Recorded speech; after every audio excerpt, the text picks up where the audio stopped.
can I get started for you today? Bananas away, regular? And I'll have the rip berry, but can I get vanilla oat milk and I'll add spinach and ginger? And can I substitute the raspberries for strawberries? Also add the chia and hemp seed and definitely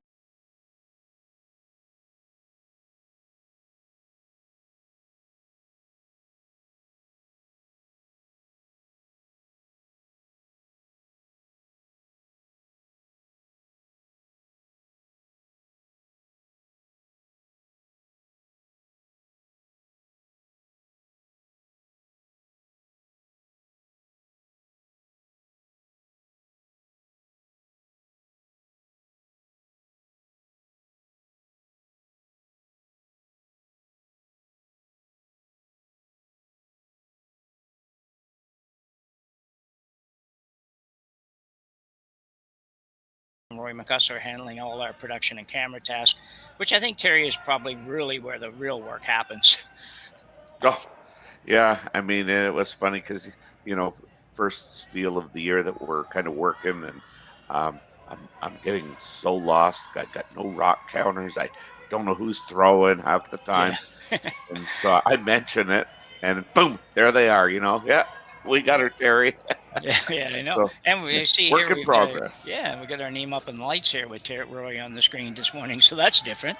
Anyway, Oh yeah, uh, so today, yeah, we will talk about all the games going on, scores and stuff as we move on. And I know we've already started, so we'll get this going a little bit quicker. Um, we're going to focus here today. We've on the women's side, especially this game between Kerri Einarson from Gimli, Manitoba, and Youbeen Park from Seoul, South Korea. A country that has an amazing number of high-ranked teams, and in a short few years that's happened.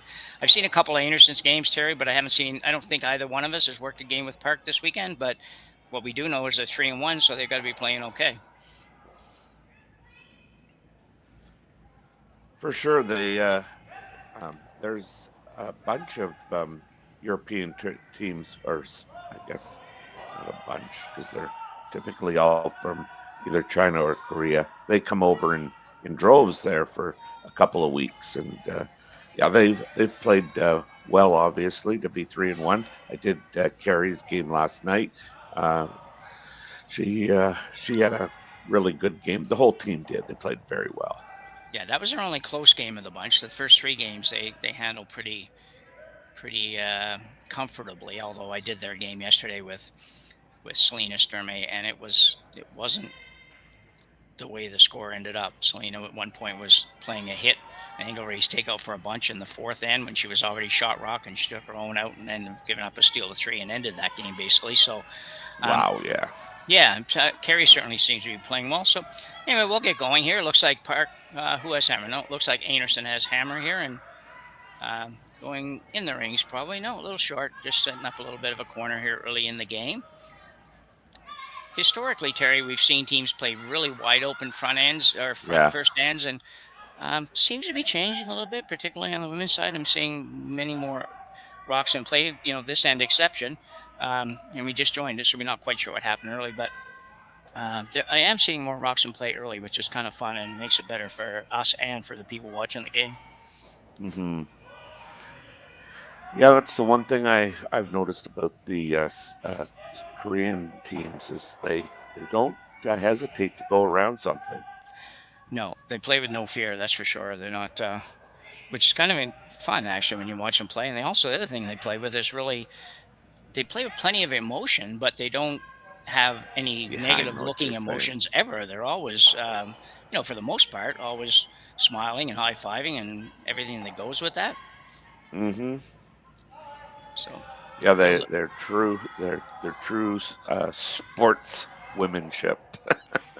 okay. As Chanel would say, I think you just invented a word, but anyway, Well, yeah, I've done that before. yeah. So looking pretty good on the come around attempt here. If they sneak it by, and they will just sneak it by, but not quite get there. So nice line, just a hair short on weight. Yeah, the ice has been absolutely fantastic by the looks of it.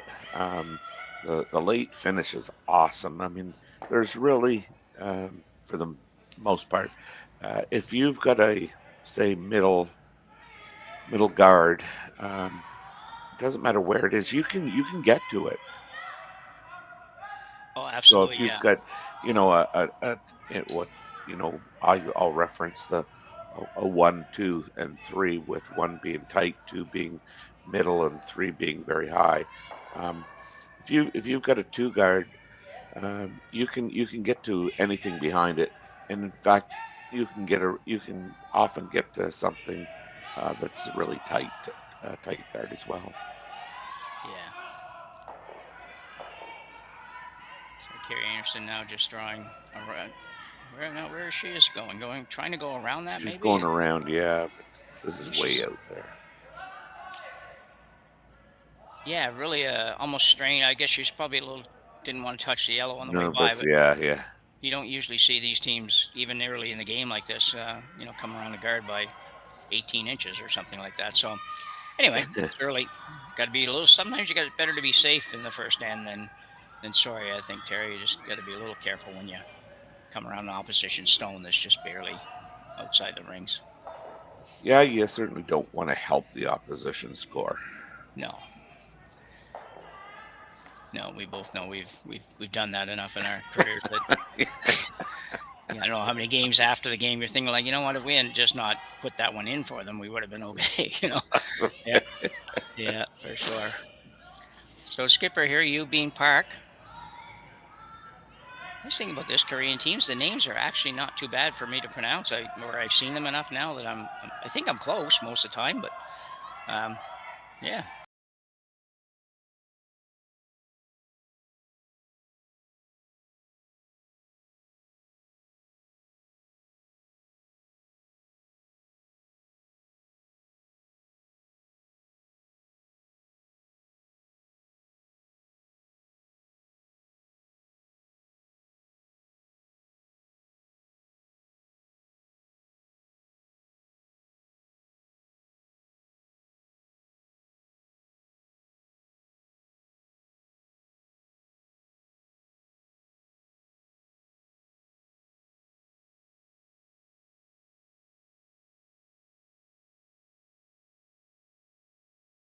From the viewers around the Asian teams' names, but certainly the audience is often very helpful. Yes, exactly. Yeah, and we've had that a lot over the years. So good throw by Kerri Einarson, throwing her specialty, really that kind of hard takeouts, kind of in the bag for Yeah. her every time. So we'll go to end number 2, tied up at 0 after these commercials. Hey Ben, what's the Aztec safe?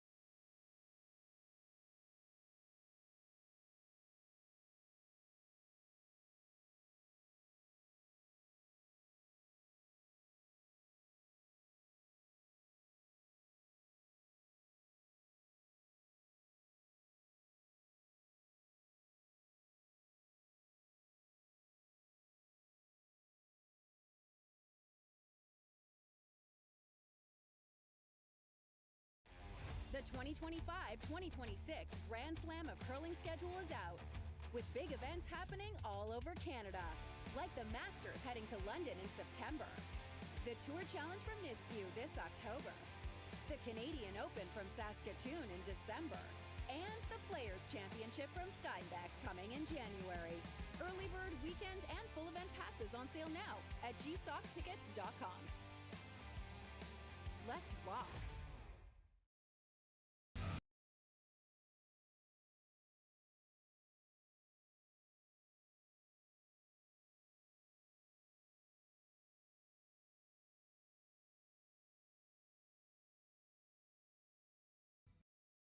Live curling rocks. And this November, the best in the world are coming to Tahoe. Get your seats now at gsoctickets.com. But hurry, early bird pricing ends soon.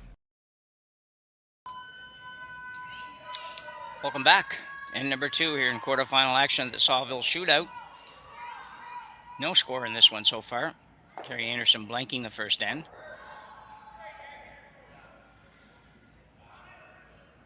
And opting to throw the corner guard up here, although Carly indicated pretty early that she thought it was a little heavy, and it's probably a little bit tighter than they want, but it's still not able to be removed, so it's a help. Yeah, I think that this kind of is the start of a let's get her on.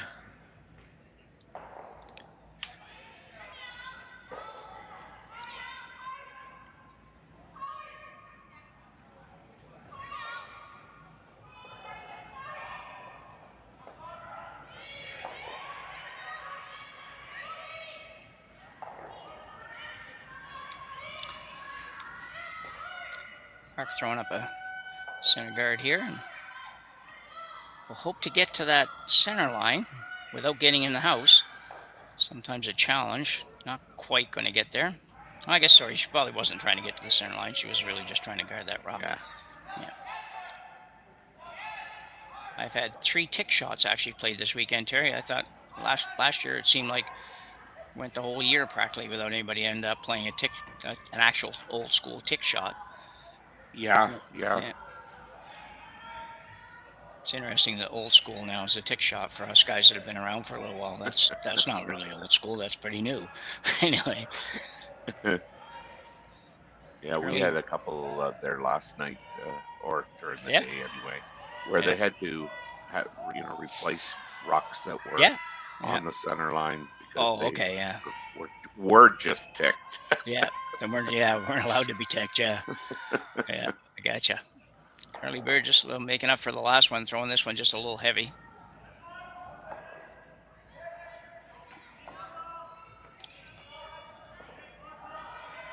Park looking to play the hit and stay on that shot. That's a bit challenging here to make that shot, but without hammer, you don't want to get yourself into too much of a mess here. A lot of hand signals. I mean, you could definitely, kind of go more on the attack here. Yeah. But again, very early in the end. Just so we don't forget, we should wish our colleague Dave Schmel good luck today. He's in the playoffs of a Spiel in the U.S. I can't recall where it was, but he's all over the country playing all year long down there, it seems. So good luck to Dave and his crew on today's playoffs. Yeah, I don't think that guy has a home. No. No. If he does, it's on a cruise ship somewhere. That's right. Yeah. Anyway, good luck, Dave. Play well today. Kerri now will look to get rid of this guard, maybe make the double. Hopefully make the double on the way by. And if she does, she can probably maybe even roll to the corner and set up a 2-corner guard kind of situation over there. Shannon Burchard, go ahead. Yeah, I was just going to say, this isn't a gimme. She hits it a little high on the broom side. She could take the red one with her. And if she hits it a little bit low, she could take the red one with her. Yeah. Got rid of the guard. That was plan A. Kind of a little bit on the overcurl. I don't think she's trying to hit it that way, but regardless, that's fine. I noticed yesterday, Terry, I did a couple of Kerri's games. Yesterday or Friday? Friday, I guess it was. And Shannon Burchard played the first game. We'll talk about that in a second. And then Karwecki played the second game. And I'm guessing that has to do with Shannon's issues from last year and trying to just protect her here early in the season, much like they do with all players and everything else sort of thing. So that's a guess. Could be totally wrong. Somebody may tell us, no, that wasn't it at all. But that's... They definitely did play those games with only each one playing one game. Yeah, I think you're probably right. I mean, we were briefly talking about that, as Reed and her were behind the glass in our game last night.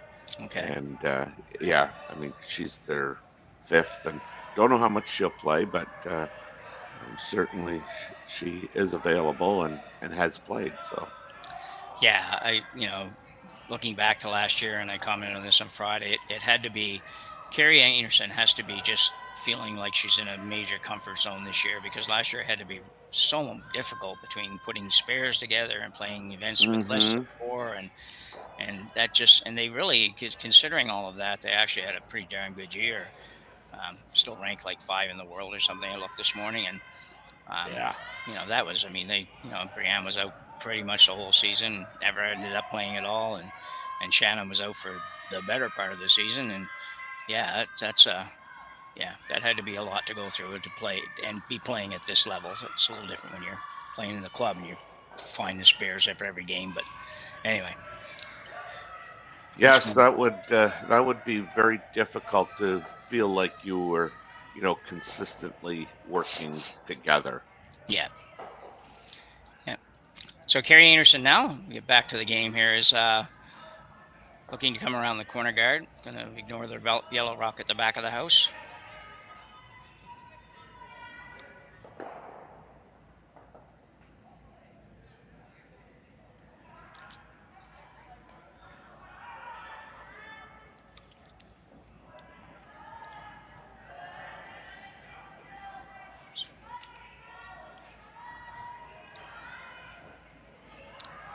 Val Sweeting. Val's just terribly consistent. She just makes virtually everything all the time. And yeah, she's like everybody. She has a odd game where she's not perfect, but not very many. Which explains why she's liked here. Yeah. No, that's just the Jimmy Nicks curse. Yeah, I know. I think of that. Yeah, the old broadcaster's curse did come back this year. I thought we got rid of that over the summer, but apparently not. Yeah. Anyway. No, she was on fire last night. She was just so solid.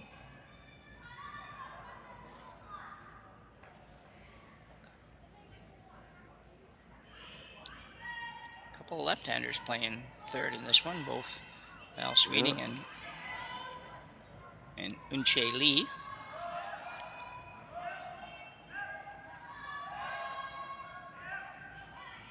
Going hard on this. This has got to be a little down too. No looking up even. So, here we go. She looks a little better now. Still got to curl a bunch, but everybody's weeping this one. Yeah, and I mean, still got a piece of it. But you know what? And I was talking to Rory just about the number of Korean teams that they all kind of sweep the same, like those really short, quick strokes.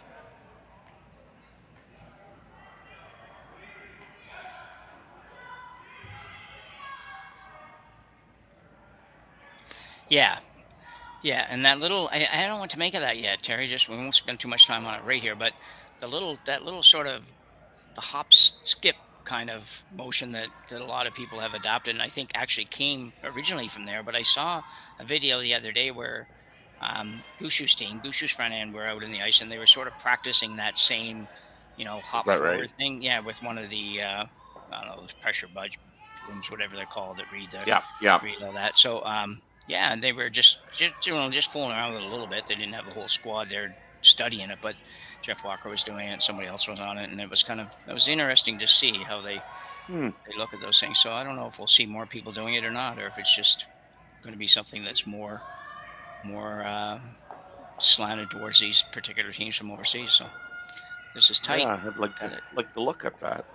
Yeah, and I can't tell you where I saw it. So, So Val with a couple of, that was a hard shot, but a couple of early misses here is. Well, I think Kerri was trying to roll the shooter off and put one of hers in at the same time. One of the two rocks that were off to the side there in the Christmas tree. Yeah. Yeah, probably, because if she rolls in the rings anywhere, it forces Park to play it. She can't fool around. She's got to go after it, and kind of takes any real risk away in this end for Kerri Einarson. So.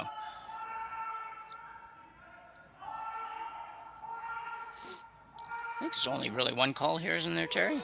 I think. What are you thinking? I mean, I'd be thinking tapping the yellow. Yeah, me too. Yeah. Not quite sure why you try to go. I mean, given that I think we're at Skip's Rocks here, so yes, we are. Thank you, Rory McCluster. We've got, excuse me, you've got 2 rocks left, and you've got, um, Kerri's got the hammer, and her chances of a deuce have like been Mm, eliminated. So I mean, if you throw anything short, Kerri's going around it because she yeah, knows she's going to be forced to draw for 1. yeah. So I would never think of throwing it short for sure. No, I think. Yeah, I was gonna say. I think they're Yeah, coming no, around it, but yeah, it just looks like. Yeah, it's a great shot, I guess, if you make it. It just looks a little bit easier to accomplish the same thing with tapping it up. But anyway, this might prove to be right because if you do tap that at an angle and roll there, Kerry may ignore that too and just say, okay, we're going around something. Because as you say, force is yeah, definitely on. So yeah. At the end of the day, I mean, I do like this better. sure. Just Yeah. because. So Youbeen Park now. Gonna throw the out turn, come around. Just somewhere around the top of the 4-foot, half buried or better would be good. Yeah. Sweepers are indicating it might be a little tiny bit warm, maybe. Well, with the curl, the finish here, like, uh, watch this curl.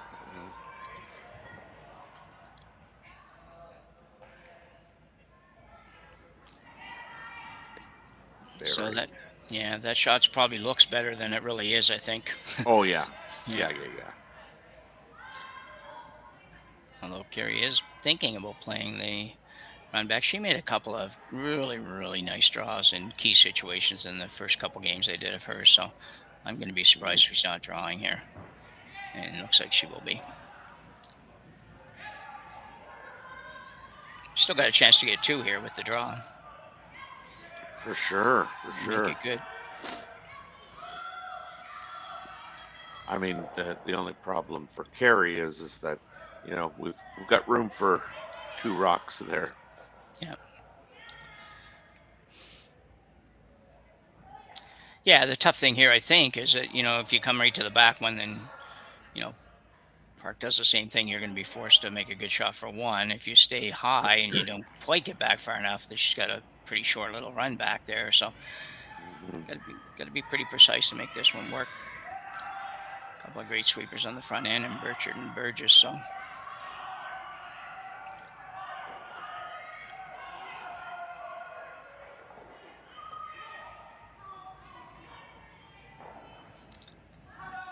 it's going to be close, I think. Yeah, here it comes.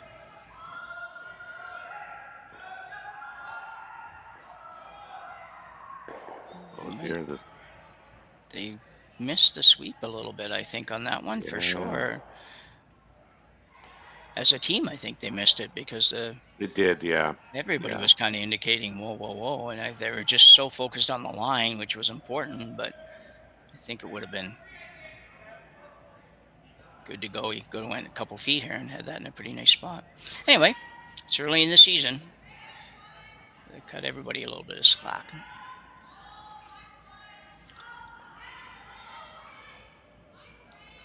It's interesting here that Youbeen Park is even talking about coming around that, Yeah. but I don't know with Did that she? she maybe. I Yeah, I think don't she know. sort of settled. I think, Terry, I'm not sure. We'll see in a minute. Oh, yeah, I was going to say, I think she Oh no, settled on. now yeah, Yeah, don't. there or there. Yeah, okay. Yeah, right there. Everybody was right. Yeah.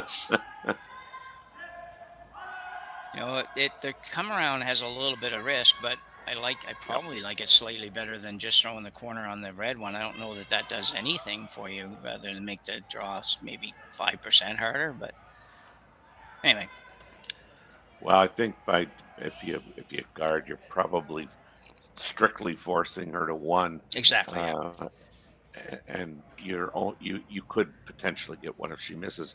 Going around you potentially look at getting 2, I guess. Yeah, exactly. It does definitely carries more risk for sure.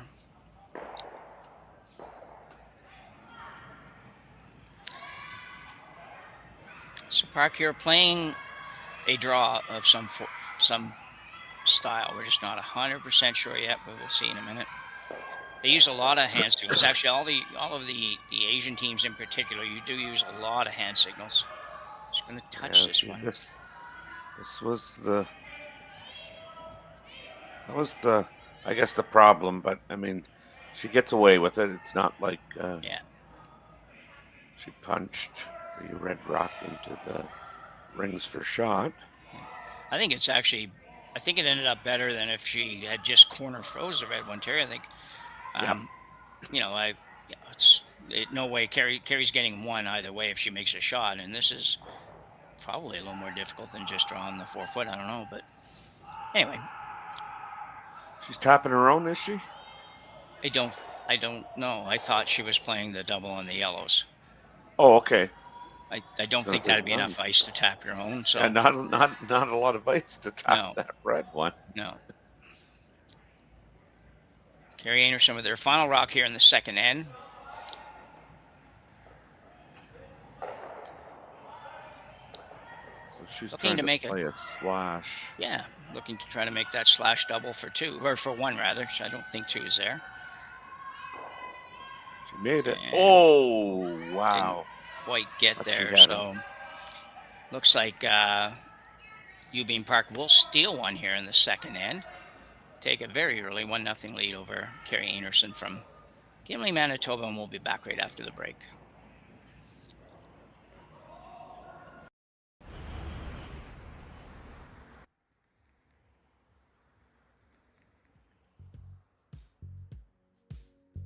That's life. That's what all the people say.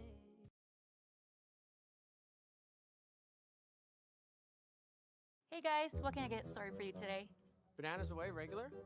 And I'll have the rip berry, but can I get vanilla oat milk and I'll add spinach and ginger? And can I substitute the raspberries for strawberries? Also add the chia and hemp seed, and definitely have the power booster and the collagen booster. And can I get that blended twice? Wow. For Alicia, custom chaos? One of a kind. You're one of a kind.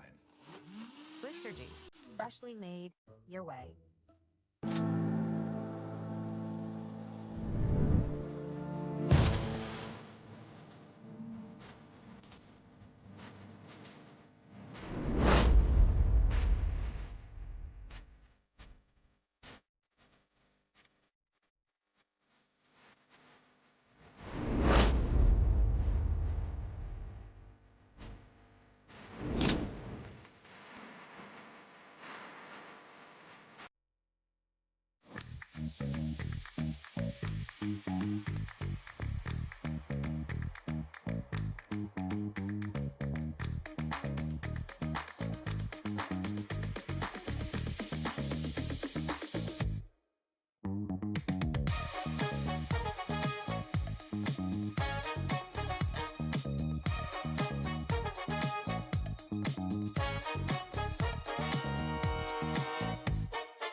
So we're back for end number 3 here on Curling Stadium. Pleased to be bringing you this game, this quarterfinal action between Einarson and Park. Park with a steal and one there in the third end, Terry. Yeah, I mean, certainly right from the get-go, Park seemed to have control of that end, despite Kerri having the hammer just in rock placement. And as it turned out, I mean, she was forced to try a slash double to get one and just missed it. I mean, even Burgess, when she turned around, she showed Kerri, you know, you missed it by this much. And I bet you it wasn't more than an inch. No. Yeah, they had probably 2 or 3 sort of just partial made shots in that end. You know, Val, after we bragged her up there, had a couple of misses, and that's not going to happen very often. So, yeah, but it did cause some grief in trying to score for Einarson for sure. But anyway, they do have hammer now again. Not now. I guess they had it last time too. That's right. So going around this corner guard, ignoring the 2 yellow ones. This is better. Yeah. There we go. Good shot for Carly Burgess. Yeah, really good.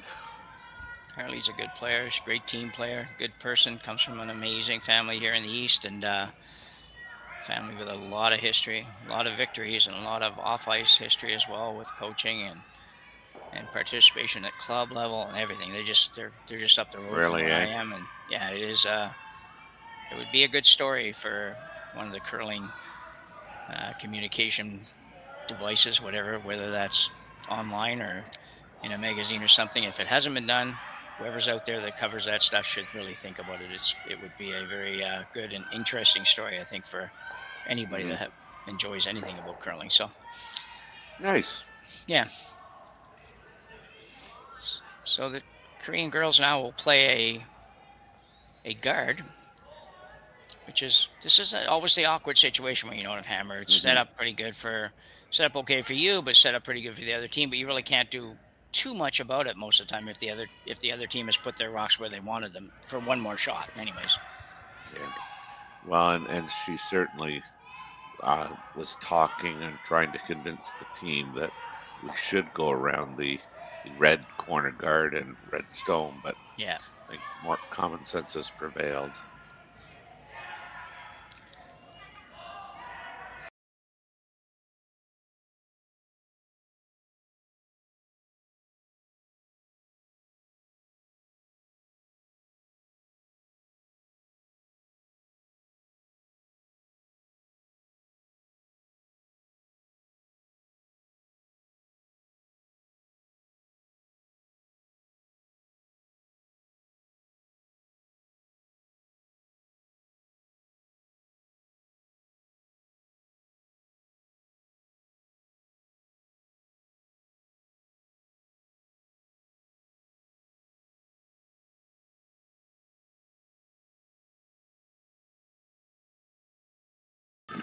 So same call here for Park. She probably would like it in pretty close to the same place, maybe just a inch or two less curl.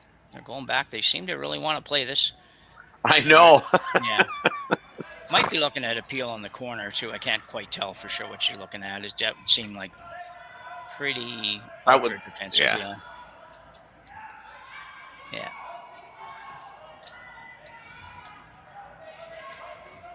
Speaking of the teams from the Netherlands, I see.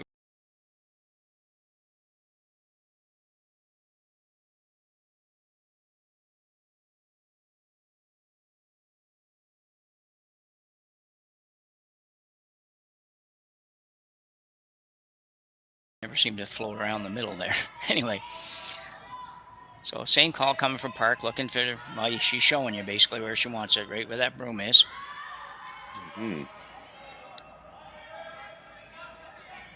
This one may over curl.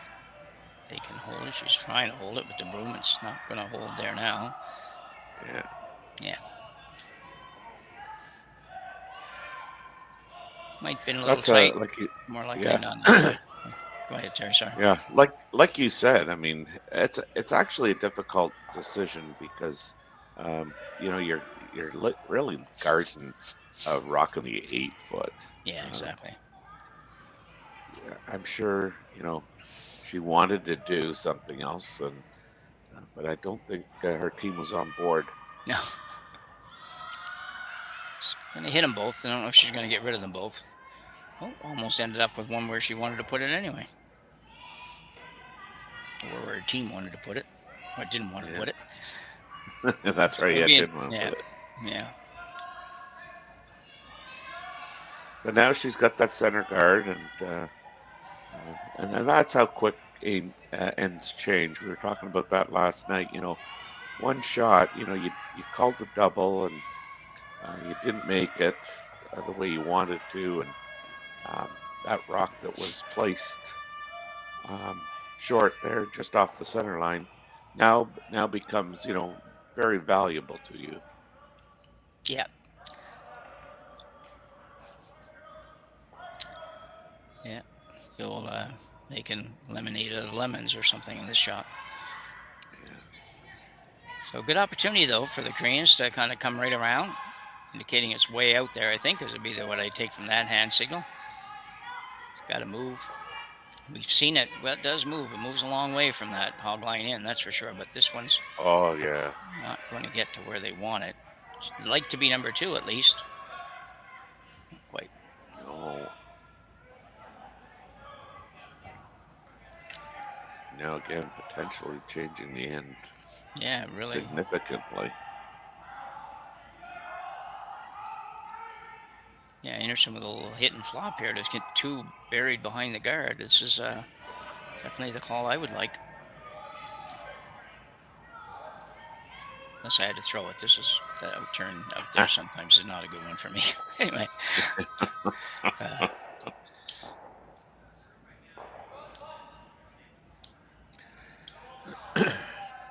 So looks like should still be Shannon throwing, I think, and or maybe not. We're in the thirds, yeah. I think we're down to Val. Val, yeah, you're right.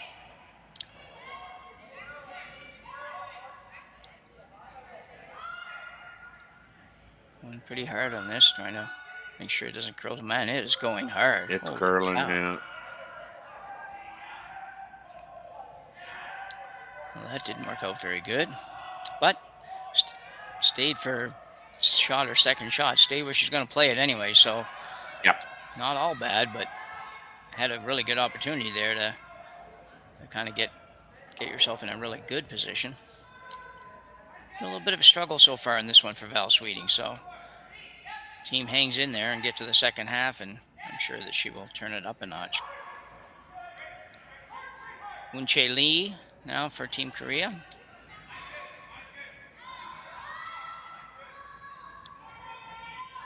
Just a little bit of a clean.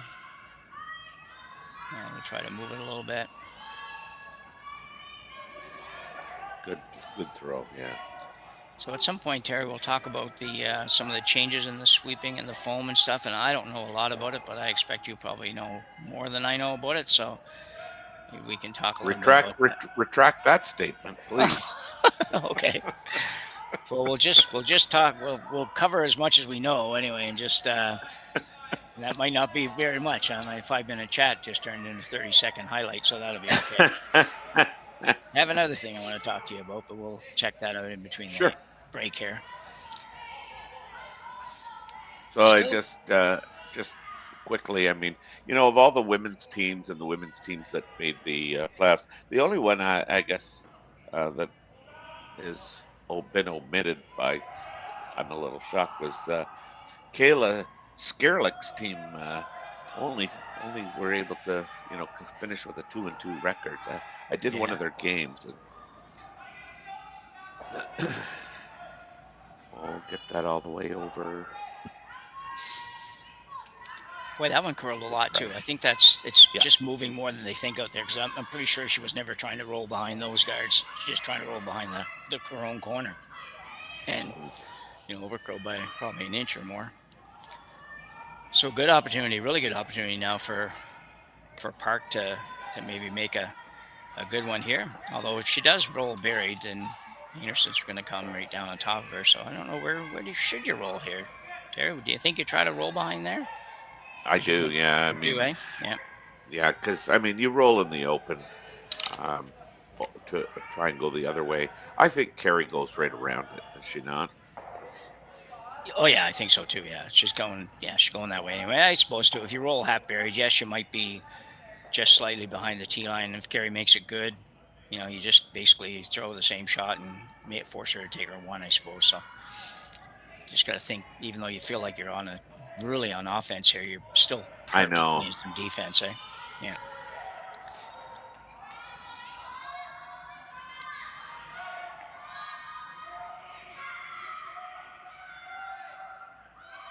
Time to go now. She should be pretty good. I don't think she's going to roll too far. That's a great shot, I think.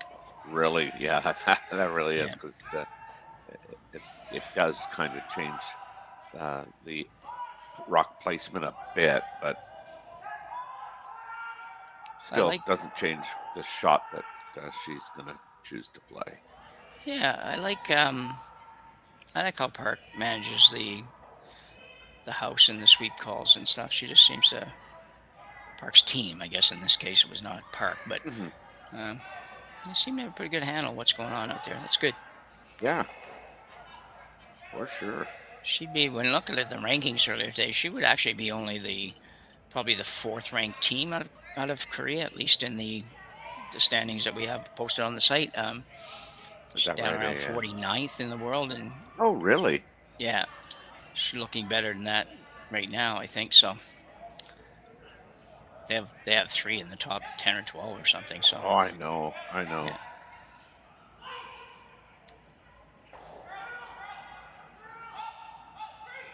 So there's people sometimes when they look at some of the countries that aren't quite as many curlers as Canada think like, well, yeah, but they focus so much on just a couple of teams that you're right, but it might be a good thing for us. They have a lot of people in Korea, and if they really work with, they could have a lot of really, really good teams. Trying to make this one curl in, really going sideways.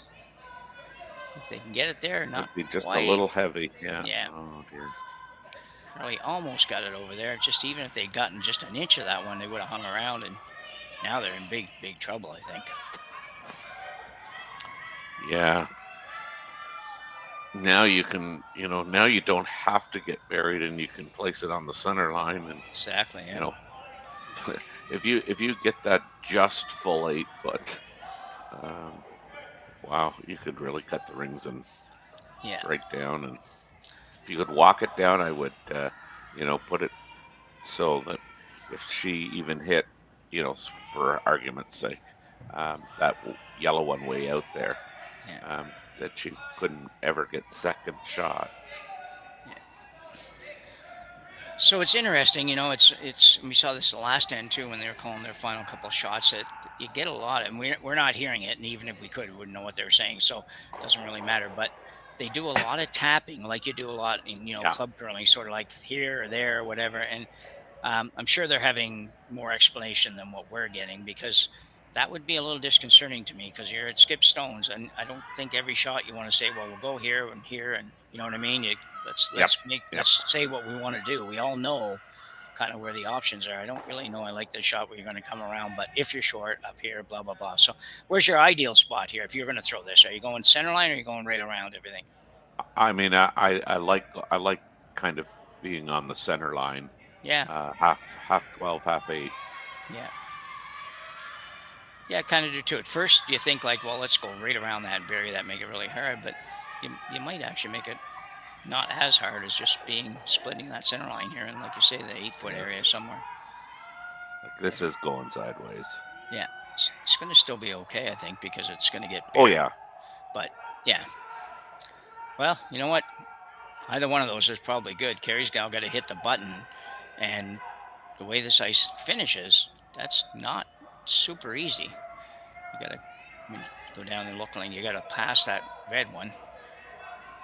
Going to be a challenge, but a big shot drawn against 3 early.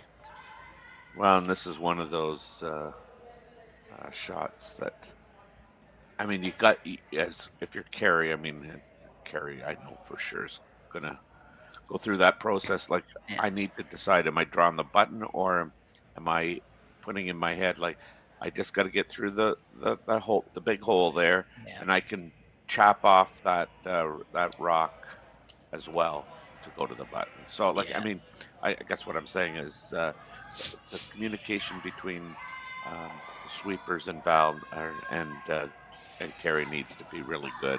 Hey, we're playing straight, button. Yeah. Not that you, as a sweeper, wouldn't, think that, but. So Kerri Einarson now with their final rock, drawing against 3. You're in the third end. Whoa, she says. Big whoa, trouble. We're Got to get by the red. Guard. And there it goes. They're going to have to go on this. I think that was the problem. They're trying to figure out when can we go. They just barely got it. Wow, this could be really good. It's great. It's great. It's absolutely great. That is a spectacular shot. It really is. It may not look like it, but to get by that red one, she couldn't get by the red one by any more than that and make that shot. So a big draw by Kerri Einarson here at the end of the third end. We'll talk a little more about it, maybe see a replay of it after we come back after the break.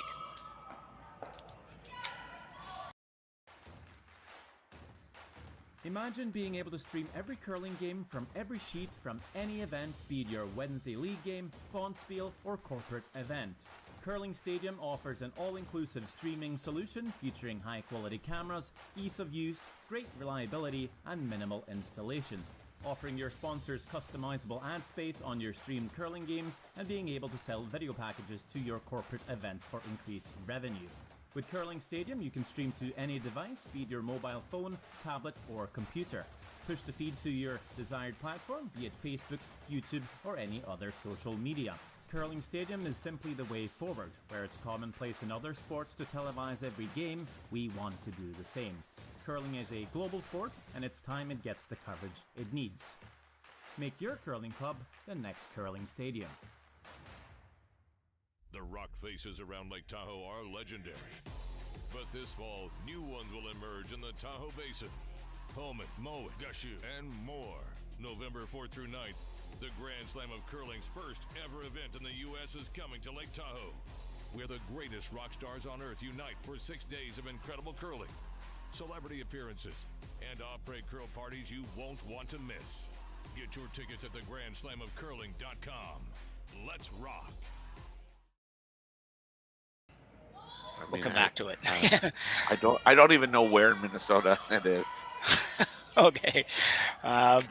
So we're back here just discussing that last shot by Kerri Einarson, Terry, and how difficult that really was, both for the thrower, the caller, and the girl sweeping it. It's just that was a real challenge to make, and I just make sure the viewers understand how hard that was. Yeah, I mean, the sweepers want to go, and Val's, saying we can't go because we're still on the red. But once they were clear of the red, I mean, it was, brooms down, heads down, let's get it there.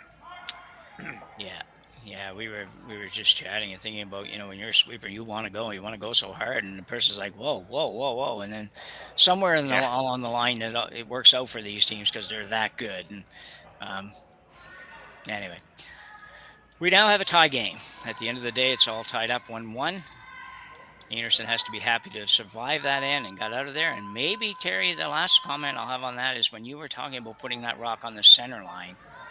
And I would say now that, hindsight's 2020, I get it. But I think that would show that was definitely a much better option than coming right around like that. Because as difficult as Kerri's shot was, it was possible. If she's on the center line, it's not possible. For sure. Yeah. For sure. So up went the guard for Kerri Einarson, and Park comes around here to the full 8 foot. And Kerri's just going to follow that down. We haven't seen this series of shots too much yet this season, so Carly would be looking to just corner the yellow. A little bit one way or the other would be good. Girls are going pretty hard on this too. They haven't stopped. And we can't stress enough how nice, and I sometimes get tired of it when I hear broadcasts, but I'm going to say it anyway. It's how nice this ice is, especially for, what are we here? September the 7th or something. It's like, it's just really just looks like ice that you're going to see, at the Briar and Scotties and everything else. It's good. Might not be quite as quick as it would be at times, but I haven't actually timed everything. It certainly looks like it has a nice enough speed. So.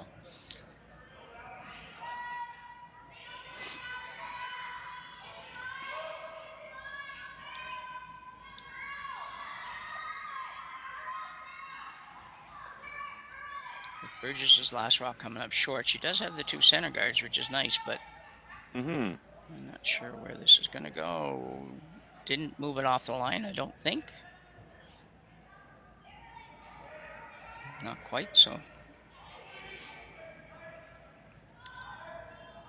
A bit messy already for Einarson.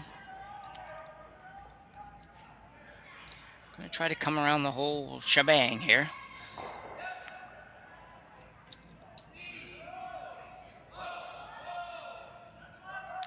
Second stone, Shannon Burchard.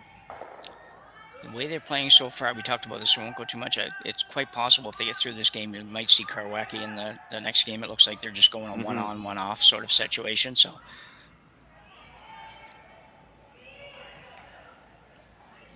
Good for them to be able to carry a fifth player and a coach to both travel with you. Yeah. That's not that common in my curling world anyways.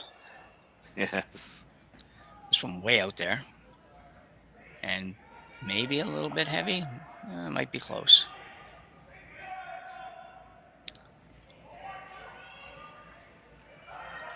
Pretty good. Park going to look to clean this up a little bit. Yeah. Checking both angles. A good little message there for anybody that's, maybe a little bit new to skipping and trying to things. Make sure you look at where it's not good enough just to hit it. Sometimes at least look where you can get that little extra out of it. You may not get it, but if you don't know what it is, then you're not going to get it at all. So, well, most of the time, every now and then you get one that you didn't know was there for sure. But so looking at a double peel here, first preference, make sure you get rid of both the guards if you can. And with a little luck, you might end up picking the yellow out of the house too. So we'll see. That'd probably be a lot of luck. No, maybe a little luck. So it's on its way. A little wide maybe. Needs to curl. Might be just going to get the top one. Close, but not terrible. But those are now shots nowadays, Terry. You do have to make those double peels more often than we used to think it was that important. So. Yeah, because she could have very easily got the red one that's still left there, moving in towards the rings and tapping that yellow. I mean, yeah, she could really have rearranged the furniture there. Yeah. And hence Kerri's, kind of gone up and tapped. Yeah, I'd like it a little further up. Yeah. And you don't get a lot of opportunities for that when a team maybe misses something by a tiny little bit, and you've really got to, it's like all sports, you got to really take advantage when you get a small miss, and it's not easy, but necessary. This one's gonna be a little deep too. Yeah, Kerri didn't want that there.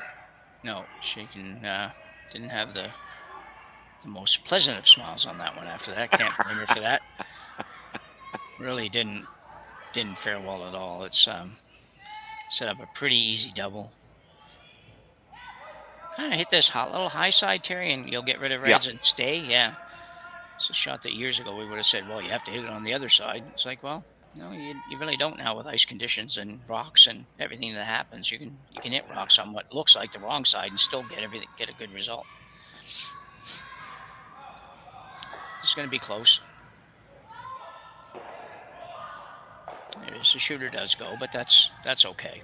The bonus would have been if it had stayed out there for a corner somewhere, but it may not have been a bonus because you might have to draw around it sometime.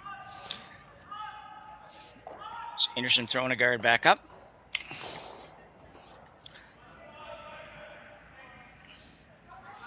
Einarson team just not quite as sharp as we usually see them yet, but it's still fourth end. Lots of time.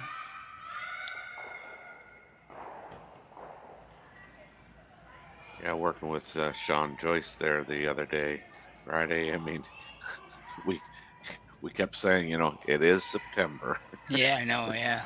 It's not November. Yeah.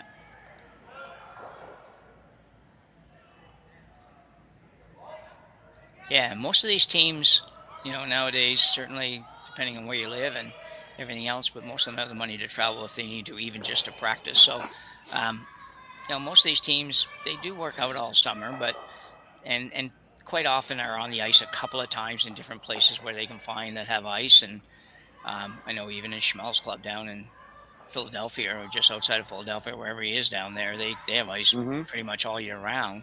Oh, do they? Yeah, it's surprising. It's just it's shocking to me that they do. So, but yeah, so most of them can find a place to be on the ice for a weekend here or there, but. You're not going to be anywhere nearly as sharp as when you're playing 3 out of 4 weekends or 4 to 5 weekends or whatever it is that they do play. And so there's going to be some misses early that you're not going to get later. Same in every sport. It's you don't put too much stock in a few misses, but the season's still pretty condensed, even though it's longer than it used to be. It's still pretty short. Yeah. Yeah. Well, I think too with this Canadian with this curling stadium series, I think, and I could be wrong for sure, but I mean, I think the Korean team and later on we'll see some Chinese teams, China teams.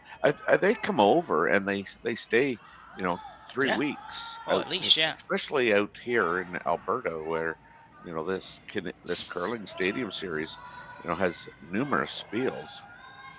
Well, yeah, exactly. Yeah, out west, it's pretty impressive grouping of spiels, no question. And at this facility with 10 sheets, and when they come here, it's not like they're coming here and working all day and having to practice in the evenings. They can probably get ice at a place like this with ice conditions like this every day. I could be wrong, but I would be surprised if they couldn't get ice on almost every day at least to throw and practice and things that go with that. So yeah, it's it's interesting for sure. The only person I knew that used to do that extensively was the Dean's team when they used to come over and basically live here for the winter. So, but a lot of teams are spending a lot more time here. Guard going up for Val Sweeting.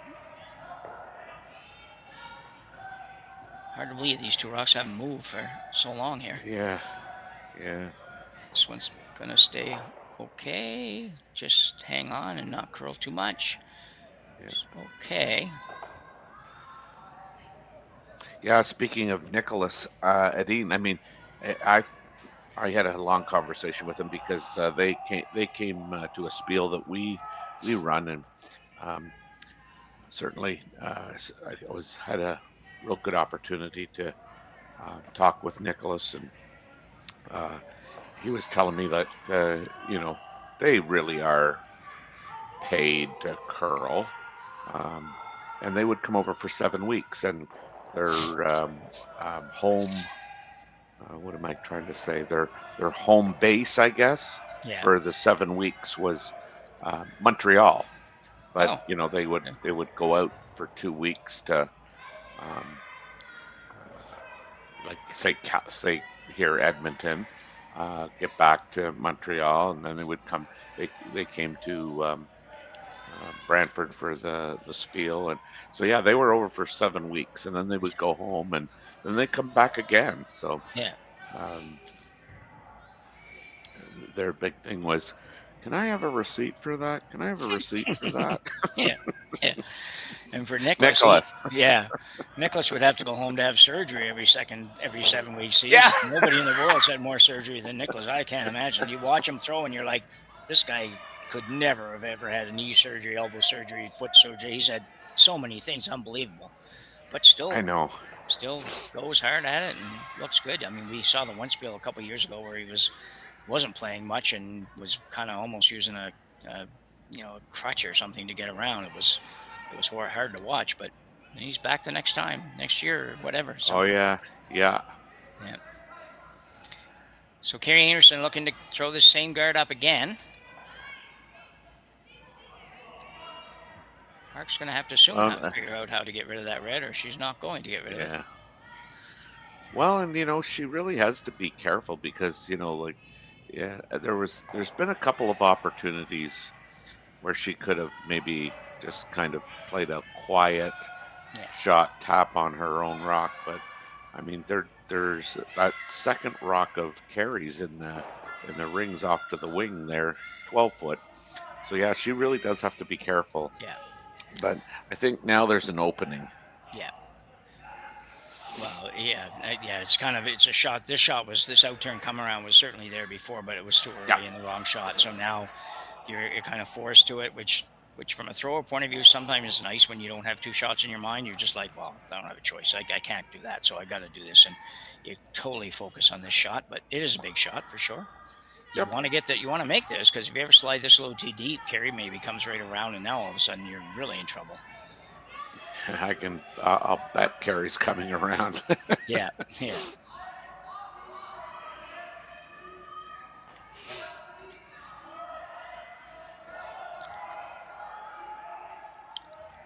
So Youbeen Park now with her first in the fourth end here. In trouble, but with an opportunity to at least get out of a steal situation. Yeah, it looks like they're going to have to really go with this. Yeah, I think that too, but they don't really seem to be doing that, so it might be closer than we think. So It's explains close, why. but I think you're going to really have to go. Yeah.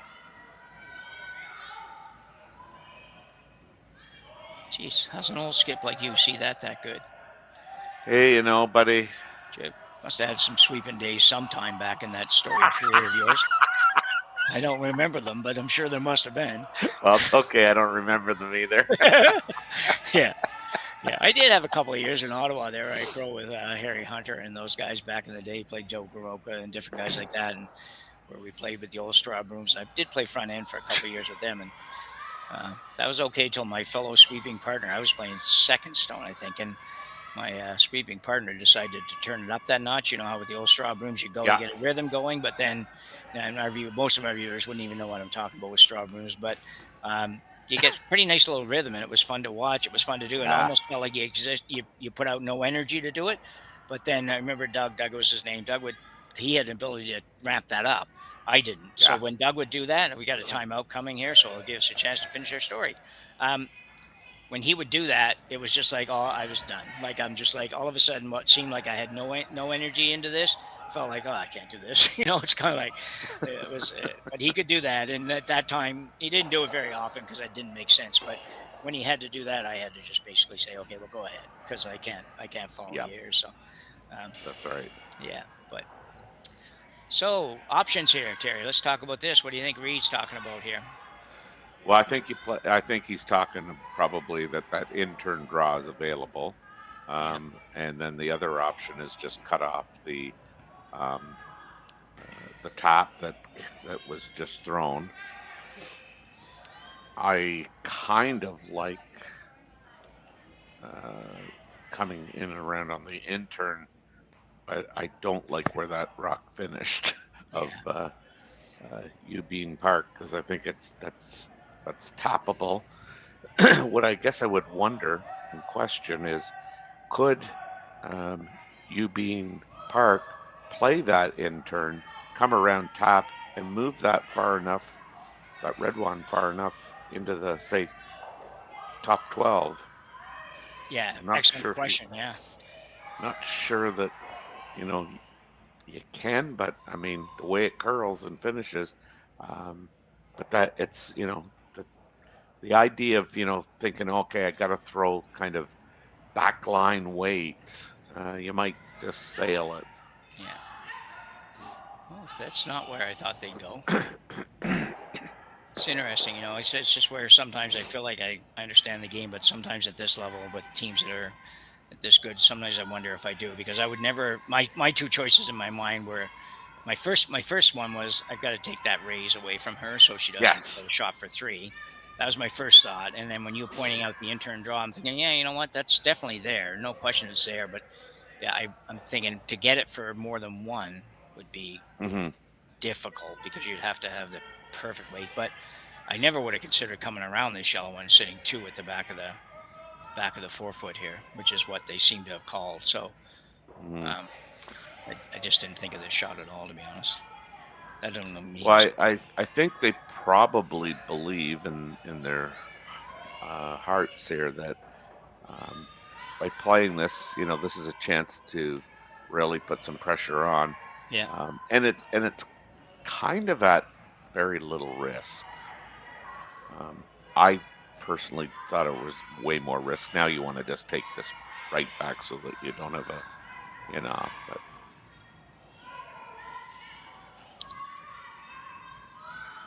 Well, you know what? I think that, if she is in fact number 2 back there, then don't see people doing that much anymore. I'm supposed to be doing that. Shouldn't be doing that. Yes. I was going to say, if in fact that Kerri's sitting 2, then I think that that's pretty near perfect, to be honest. Yes. But yes, if it curls a little tiny bit more, then you might have the double raise available, double takeout available on the hitting it right there. But I like the top. The shot that she threw in her first one. I don't think, for me, it matters whether Kerri's sitting 2 or 1. That would be, I think, what I would play. I agree. Yeah. I'm surprised she's looking at this. I don't even know what they're looking at on the intern side. She's still looking at. I gotta believe that tap is just a little bit easier to make sure you don't give up more than one than the intern draw, because that intern draw is difficult. Well, the only reason I would think that she would be looking at it is if she believes she's sitting Second shot, potentially 2-3 or 2, or at least 2. Yeah. Yeah, I agree. If this is for, if you can make this for 2 versus the tap for 1 or give up 1, then then you might as well play the. They're both going to be difficult. So, you hear them say all the time, you must play the tough one for 2 rather than the tough one for 1. All things being equal. So. Yeah. And that's why the only reason I can think that they're playing this is they think their second shot. Yeah. And the other part of that too is if they didn't think they were, then I'm not so sure you don't play the tap for sure then, because you run a risk of giving up 2 here. Yeah. Yeah, that's what I'm saying. Yeah. Youbeen Park still talking about it. Tap. Gonna come back down to have a little further chat on this. I don't believe you'd ever play this shot. Well, yeah. It's sure looking like they're giving serious consideration to playing this run back, which wow. I just don't even, I can't understand the reasoning of playing this one, because I think it's just way too hard. But we'll see. I suppose if you can hit it in the exact perfect spot, you run it onto the yellow onto the red, and bounce off to the other edge, you still might get 2 or 3, but man, that's a lot of. Yeah, the odds of that are not going to be very good at U-Bets or whoever it is that people bet with out there. I don't know. Yeah. So, interesting call, but a really difficult shot for Youbeen Park. See how she gets along with it.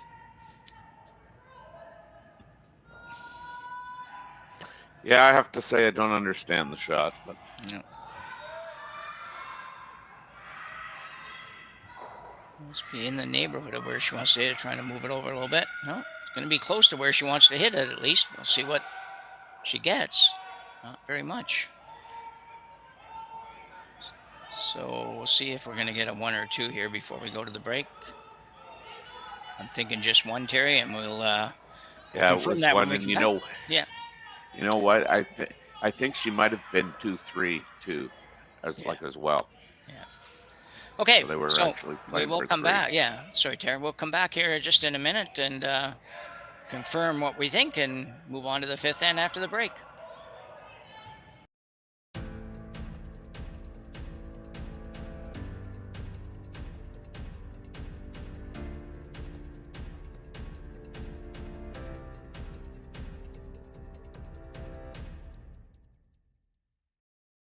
For over 20 years, the Sandra Schmirler Foundation has granted more than $9 million to hospitals across Canada for life-saving equipment for premature and critically ill babies.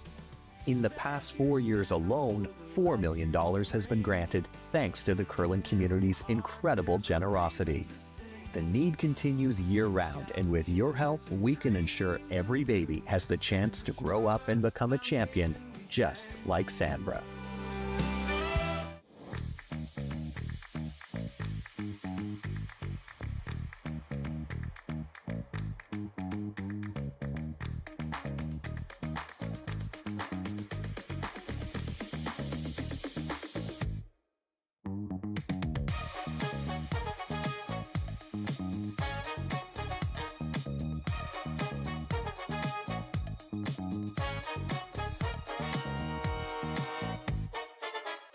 Welcome to the RockShop.net, the official store for the Grand Slam of curling. Whether you're looking for the best hats, stylish clothing, fun toys, or unique accessories, the Rock Shop has it all. Shop online anytime at the RockShop.net for exclusive Grand Slam of curling gear, or come see us in person at your next event. The RockShop.net, where fans find their favorite curling gear. Live curling rocks. And this November, the best in the world are coming to Tahoe. Get your seats now at gsoctickets.com. But hurry, early bird pricing ends soon. It's odd. So we're back. Short break. We don't have big breaks in this event, which is normal for cash bills. They don't usually take a big long break.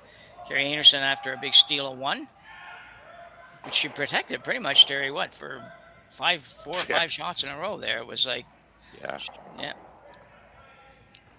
Anyway, she has a 2-1 lead now after 4 ends, and Park is going to try to work hard to get a couple here. You'd like to get a couple, not just 1 in the 5th end. So Kerri will be the opposite. She'd either like to score or at least force to 1, and life would be good in her world. So looking for a center line guard here from Carly Burgess for Team Einarson. Yeah, I just, going back to thinking about that last shot that Youbeen Park played, and I mean, it was kind of a team conversation for sure, but you see the shot prior to that Kerri Einarson's throwing. I mean, they call a timeout, and who better to have than Reed Carruthers kind of helping you out there with the strategy. I think he knows the game as good as anybody. Yeah. It would have been nice to for the Korean team to be able to call a timeout and have a discussion with a coach, but obviously they probably don't have a coach traveling with them. Yeah, possibly. I'm not sure. I don't know either. But it would have just been, a good opportunity to, walk through all the scenarios and, kind of make a decision based on the probability of or difficulty of each shot. Yeah. So Park now coming around the corner. This one looks pretty good. Yep. Very nice. Well played. Yeah, lovely shot. We're still at the point where Kerri Einarson can't hit anything, so far that's right. Not able to remove that corner guard. I want to thank all our viewers for taking the game in today. We're here all day with the entire playoff rounds of the Saville Shootout here in Edmonton, Alberta. Mm-hmm. Thanks for watching, and be sure to like and subscribe to our site if you have a chance and you haven't done so yet. It will help us in the long run, and we got to figure out a way to. Speaking of helping us, we got to figure out a way, Terry, to get some curling stadium events east from your house east. So you're so right. Yeah, it would be really nice to be doing all these games at 7:00 at night instead of 10:30 or something. So yeah, I've got to. Yes. Yeah. Somehow I don't know how all that part of the business works, so it's obviously not something that's easy to make happen, at least in the East. Right.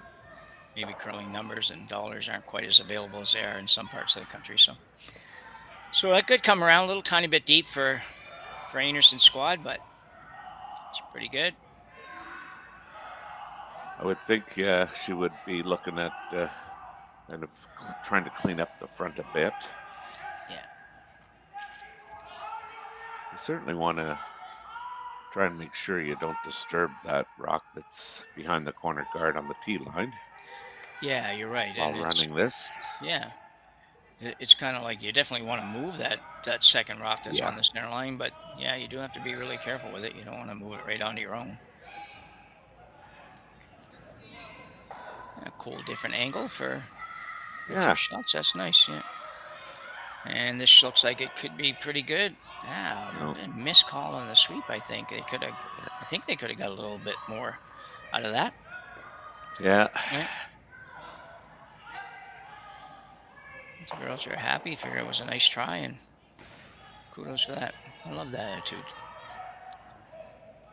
Of course, you remember you go way back, Terry. Remember when they used to see some of the teams from across the pond would be doing high fives and things like that. Oh, I know. And we were always like, "Oh my God, you guys, what are you doing?" Blah blah blah. But that's right.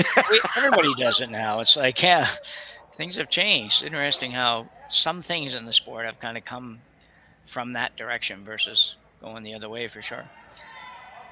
So Einarson now. Well, Shannon Bircher. It is funny. Yeah. What used to get me is, after a miss, you'd see, a lot of the women's teams, doing the high fives. And I go, what? You missed the shot. Yeah. but it builds camaraderie and Yeah, exactly. Yeah. puts it in perspective, I think. So This one is going to be top button. Is she going to get, like to have gotten a little tiny bit more curl than that? Good opportunity for the Koreans here to I don't know if she can make them both. I'm not quite sure if she's got enough room past the top one, but even if you hit this one and roll open, I think you pretty much force Kerri to play it, don't you, Terry? yeah, I think the key to this shot really is making sure that your shooter sticks around in the rings, so that you're sitting 2-3, and then Kerri's got to look. The yellows outnumber the reds here. Yeah, exactly. Yeah. And I think, then it makes Kerri probably switch from, strictly guarding rocks to removing rocks. Yeah, especially with the 2-1 lead, right? It's kind of. This could be really close. Ooh. Heck of a try. But again, good shot because now she's would probably like to roll just a tad bit more I agree, to the left. Yeah. But yeah, it's funny. If you weren't going to make the double, then a bigger roll would have been better. But it was so close that they had to take a shot. Oh yeah. Yeah.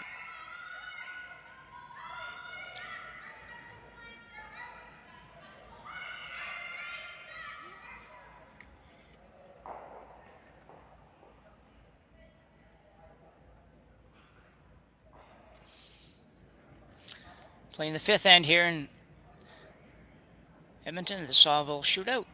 Quarterfinal action. Val Sweeting for Team Einarson. Throwing the hit, trying to make a double here. Or at least a hit and roll in the neighborhood. She's going to be very close. Yeah, this is going to be a good shot. Right over.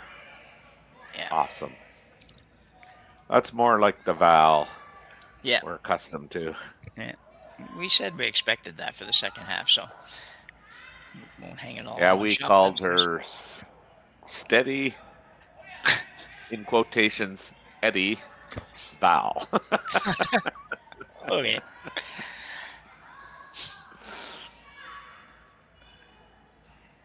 Just so reliable, just so consistent, typically. And I mean, her days of skipping, have obviously went by the wayside when she joined Val, or when she joined Kerri. But I think it's been a really, really good fit for Kerri as well as Val. Yeah.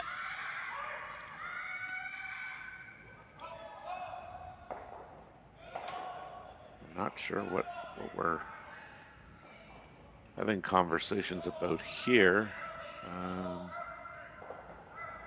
You could obviously take the rock that's wide open and try and hit that and flop. I don't know how much you can move that red rock that's frozen.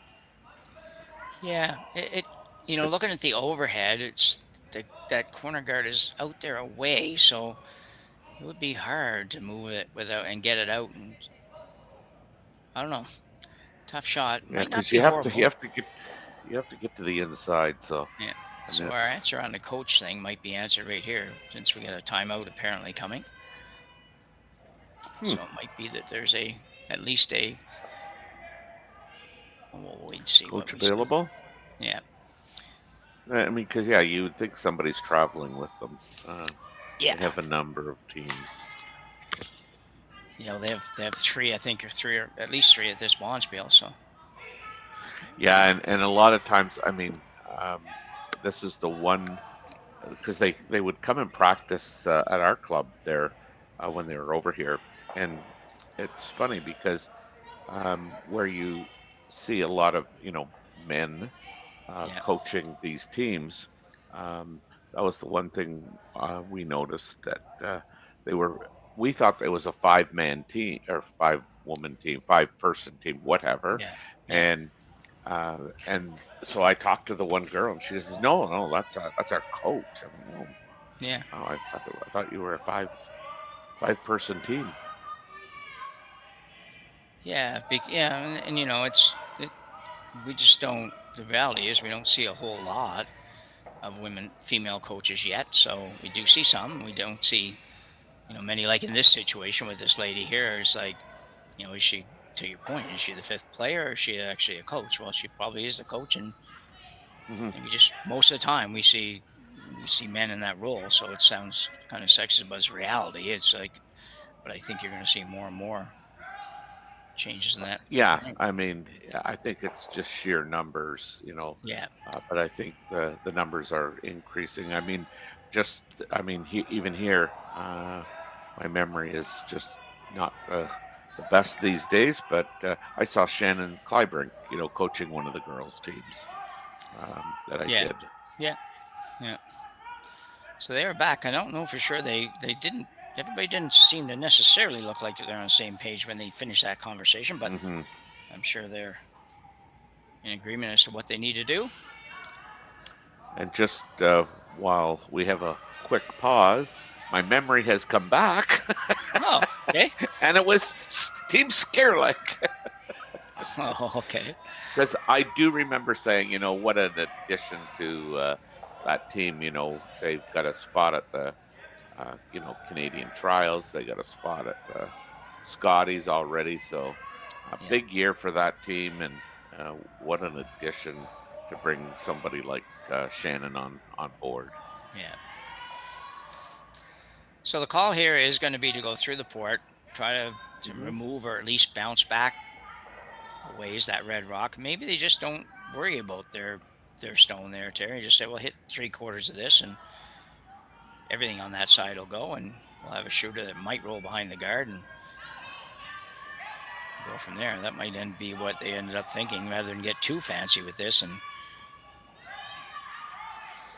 well, I mean, you could roll your shooter off too, you know, and get a roll in behind as well. This looks like this it is could about be as good as you're going to make it. Yeah. Oh, look at how far that thing curled. Yeah, that is so good. I don't even know. We'll see the overhead in a minute. I think the Reds still won too, but yeah, that was still a good shot. You've got a couple pretty nice looking rocks behind the corner here. It wouldn't take very much to bring them into play. But you don't have a lot of shots left, but 3, I guess. Val Sweeting now will try to come around there, set up the little Christmas tree happening, and correct myself from a little bit earlier on. We talked about Goskins from the Netherlands, and I thought I had it mixed up on my mind. I thought they were playing in Ontario with the Spiel there, but that's actually the team. They're 4-0 in this Spiel, so they're in the playoff round here, right beside. And I'm glad you clarified that, because I'm thinking, I don't think there's a team in Oakville. No. Because they're playing triple knockout. Okay. But then I just reverted to, okay, I don't know what's going on. Yeah. And apparently you did. And I didn't. But anyway. Which really screws with my mind. Yeah. So Unche Lee with her final rock. Or no, maybe it's not the final rock. 1, 2, 3, 5. Yeah, it is her final rock. Yeah, it's Device's final rock. Yeah.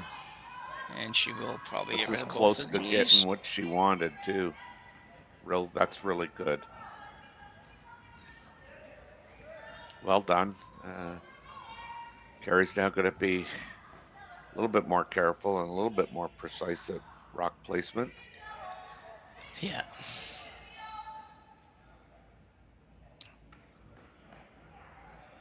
Well, if it doesn't do anything else for Park, it probably gives her a much better opportunity to score here. It's just because you're thinking Kerri has got to be a little careful here. Yeah. So it looks like going to be the guard here. Initially, it looked like she might put number 3 in over on the right-hand side in the neighborhood of those yellow stones. Yeah, I didn't like that really, but again, like I said yesterday, I mean, who am I to argue with a 6-time Grand Slam champion and and a 4-time women's national champion. Like, That's right. You got this, Kerri. Yeah.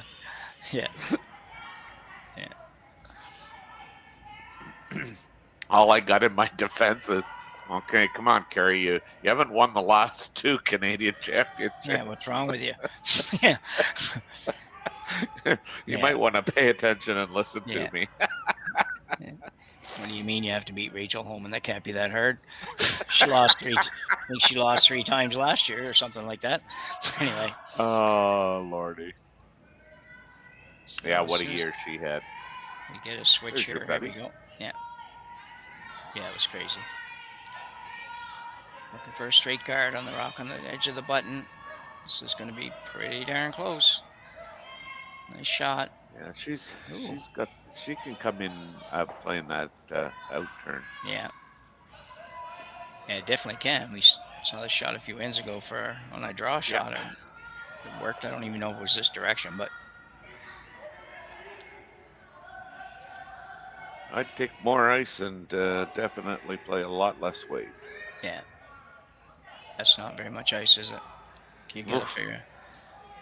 She still might take. Okay, she's out there a little further. That's what I say. We're not hearing what they're talking about. So lots of times you put your broom down and say, "Well, here's where we were."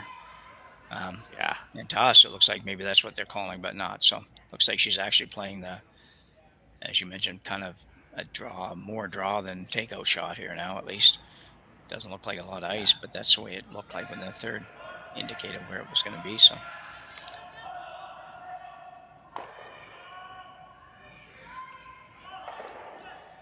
So we'll try to maybe update everybody after this end on what's happening across the sheets.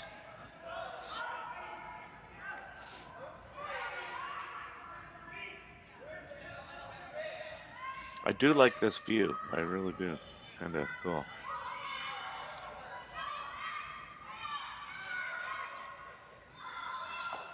It's indicating it might be a little warm. Yeah, this is going to have to curl hard here. Yeah, got to get a piece or it's She's got a piece of it. She might get the back one. Oh, so close to. Well, at least gave her number 2, number 3, I think now, Terry. Yes, it did. I don't know if we have an overhead at that end of the sheet or not, but. Oh, there it is. We're going to find out. Yeah. Yep. Yeah, so As she's you 2-3. say, yellow's 2-3. Yeah. Anderson's still in pretty good shape here. If she can just make this draw, she's going to force Park probably to play the outturn draw for 1, but at least she has to make it, and you may have an opportunity.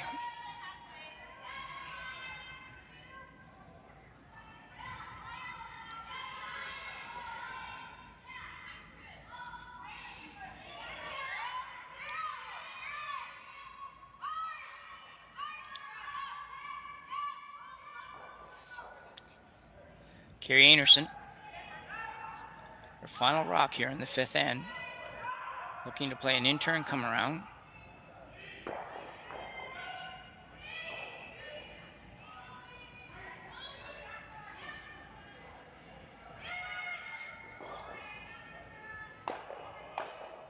This is a really good throw. Looks very good, yeah. Yeah. Very nicely done. Better than, yeah. So a draw for 1. And this is the draw that Kerri made, I believe, in the 3rd end. Not the, going different. No, it was. I think this was kind of the exact shot that Kerri made, drew for 1. Yeah.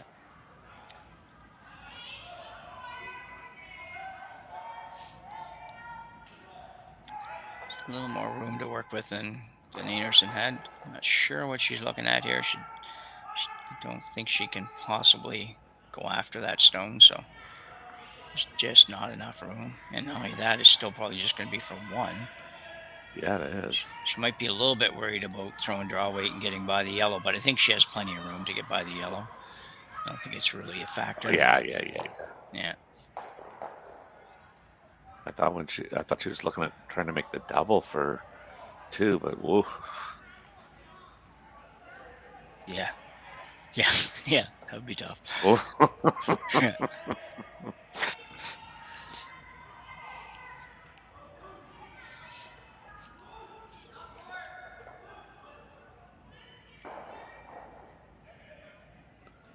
So a draw for one here.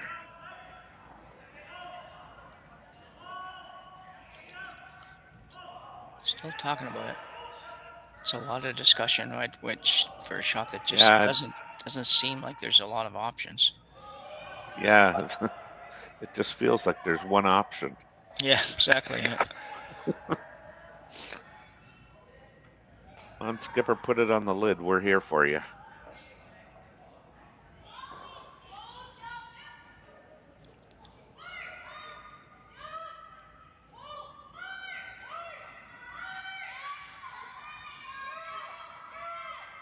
A little bit of communication going on.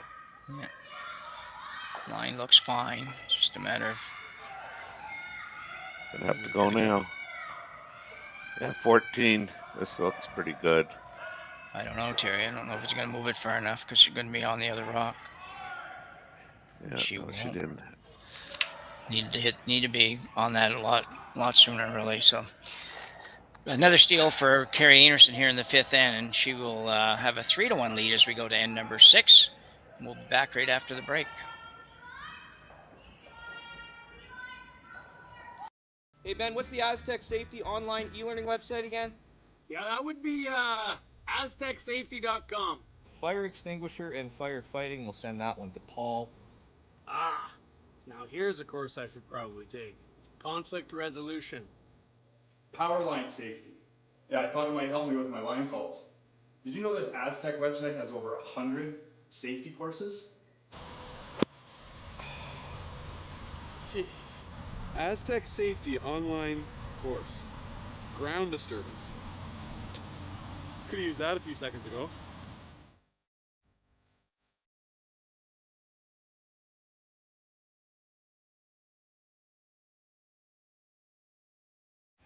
The 2025-2026 Grand Slam of Curling schedule is out, with big events happening all over Canada, like the Masters heading to London in September, the Tour Challenge from Nisku this October, the Canadian Open from Saskatoon in December, and the Players' Championship from Steinbeck coming in January.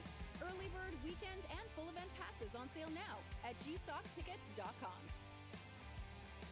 Let's rock!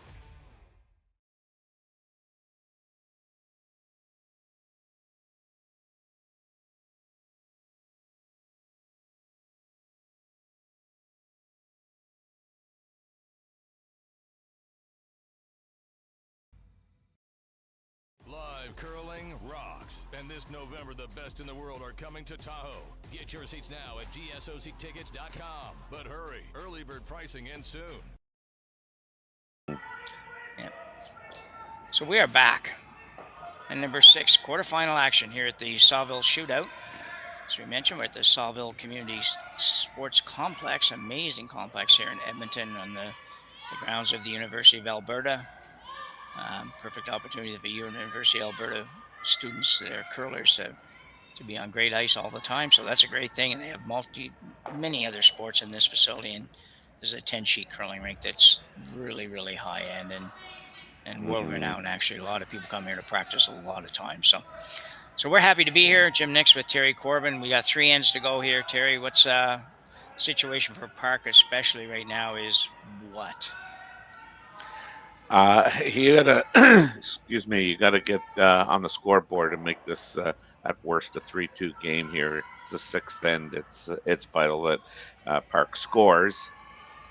Certainly, the goal would be trying to score a deuce and tie this game up, but I think it's just you gotta score here. Yeah, I think I agree with you. Well, I know I agree with you, and I think it's imperative to go as hard as you can to get 2, because 1 is definitely still very much an uphill battle. Yeah. Oh yeah. But so I think you just pull out all the punches here to try to get your deuce and be okay with leaving a few rocks around. If you end up having to take 1, that's fine. But I think you got to be pretty aggressive here to score. Yeah, as you mentioned earlier, last end that just our other quarterfinal games, we've got Richards from Alberta with a 3-2 lead over Gim from Korea. We've got Caitlin Laws playing Serena Gray Withers, and Serena Gray Withers just scored a 3 to go up 4-1 on Caitlin Laws. Here we're at a 3-1 score carry over Youbeen Park. And then we've got Tabitha Peterson and Rue Wang tied at 3-3. So everything's as you'd expect when you get to reach this point in the spiel. Games are pretty tight. Mm-hmm. Not going to get by, I don't think. Get a little rub and roll.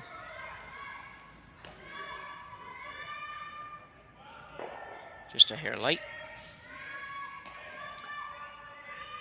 And given it's top 12, I mean, I think Kerri's got to get rid of this.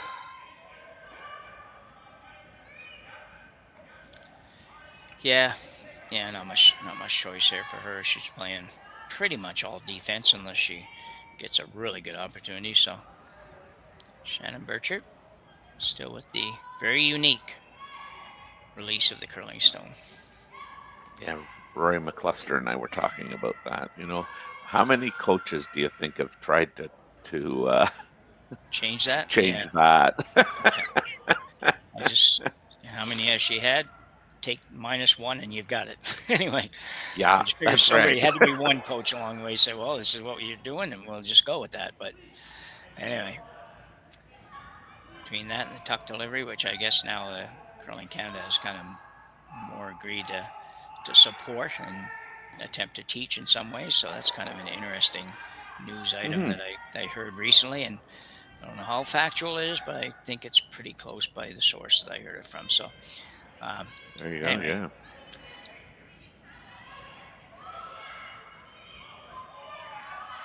So that's a kind of a rare miss too by Team Kerri Einarson that allows the Park team to make a play on this. Yeah, you're right on that for sure. So Park's set up so far, a little bit set up she has 2 in, which is part of the process, and pretty good setup for her, really, barring a perfect shot by Shannon Burchard here. Who will definitely be looking to make this perfect after her first one.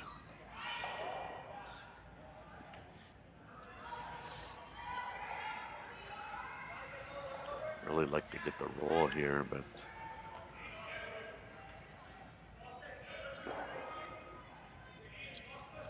that wasn't the roll I was talking about or thinking about. I think it rolled. But you know what? I think it's shot. Oh, she says the yellow one shot. Yeah.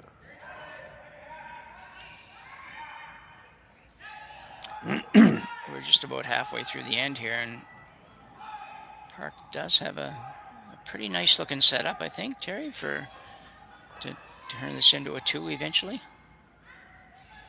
Yeah, I mean, I think coming down to that one and offering it potentially a little bit of protection to a jam is a good idea.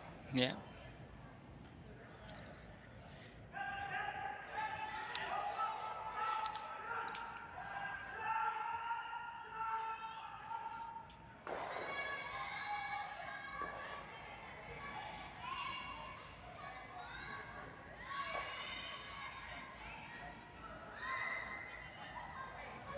Just got to make sure your second shot, that's off. 14-5 here on the draw.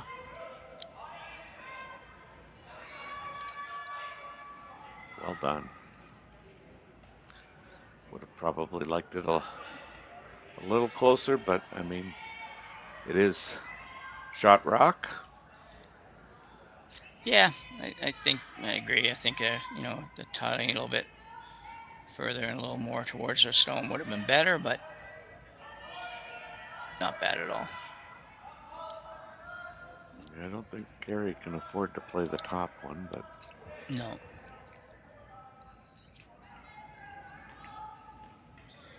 a little bit concerned about a possible jam on this shot, but Paul Sweeting now setting in looking for her first here in the 6th.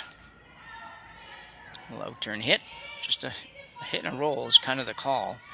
Just got to be a little careful with the backstone. Curly Burgess on the broom, attempting to hold this straight. This is Curly. They're going hard on this. This has got a jam all over it. Can she get it out? Either one of them get it out. Well, Park's getting hers out. Yeah, and the Einarson team now looking at 2. The one thing I didn't completely understand when Kerri tapped, looked like she was playing the hit and roll but towards the guard, behind the guard or whatever, and I kind of wondered if that was makeable with that rock back there. So I'm a bit surprised by that, but I'm not positive that we got all the information on that. So looking at the out turn draw now, open side, basically replace the rock that was just over there and sit 3. Put yourself in a pretty darn good position. Because Einarson is, being up 3-1, she's not going to be too upset if you get a couple for sure.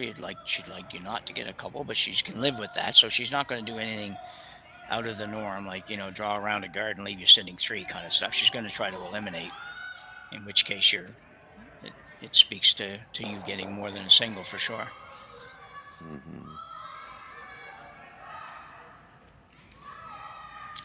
Left-handed third for Park. Moonchae Lee. Yeah, you want this kind of deep too. Yeah, make that roll. It's more difficult. It's a good shot. They're not quite getting it over as far as I think they would like to be.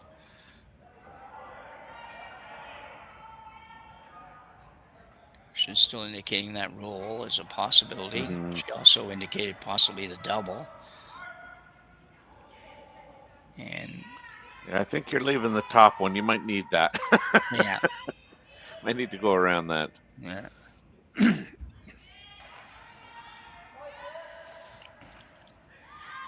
I think this is one of those ones where you're aware of all the options. If she throws it a little bit wide, you might immediately yell, "We're playing the double," and if she hits the broom, we're playing what we originally had set up to play. Sure. I would have expected these guys to play the double on this shot myself, Terry.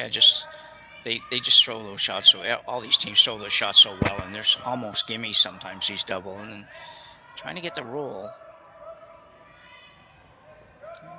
I might have to backtrack a little bit after this shot. We'll see it when we see it on the other shot. But no, it's open. Yeah. But you're right. I mean, I think the fear of playing the double is you're probably rolling out. Yeah. And you're going to give if you don't make it, you're giving her the opportunity to maybe come around that guard, and you're down to 2 shots. So I mean, I get it. Why you'd want to play the roll. Yeah.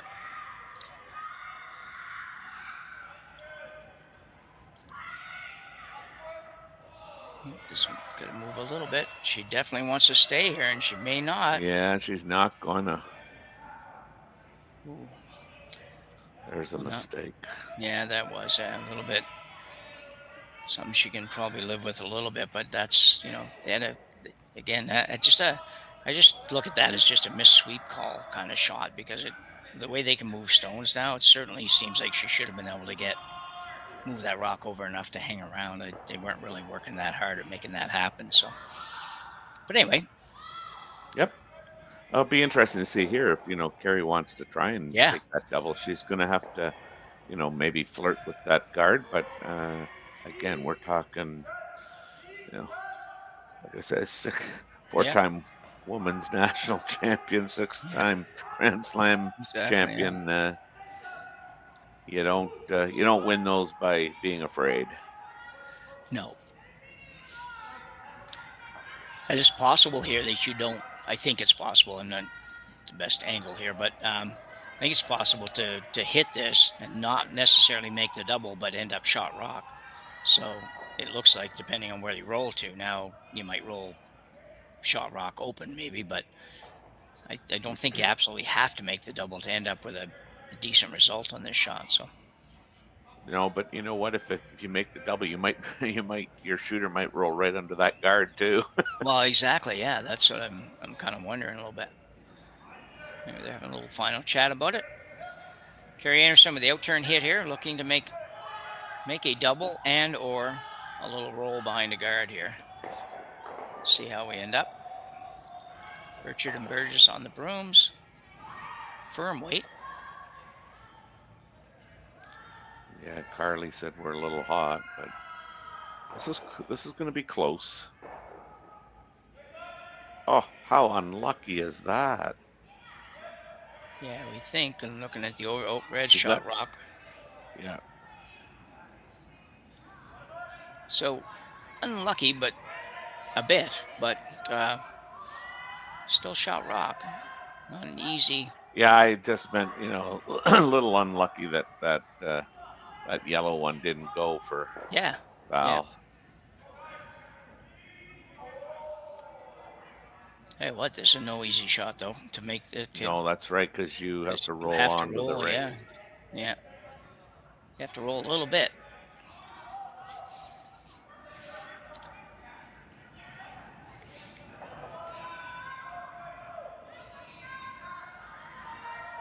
The Koreans definitely have to make this shot just to solidify their 2, or close to solidifying their 2, and will not in any great degree of trouble, but they would not want to not get 2 here. You'd have to look at that as a major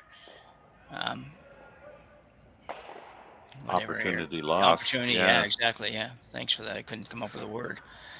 No problem. That's why there's 2 of us. You didn't even invent that word.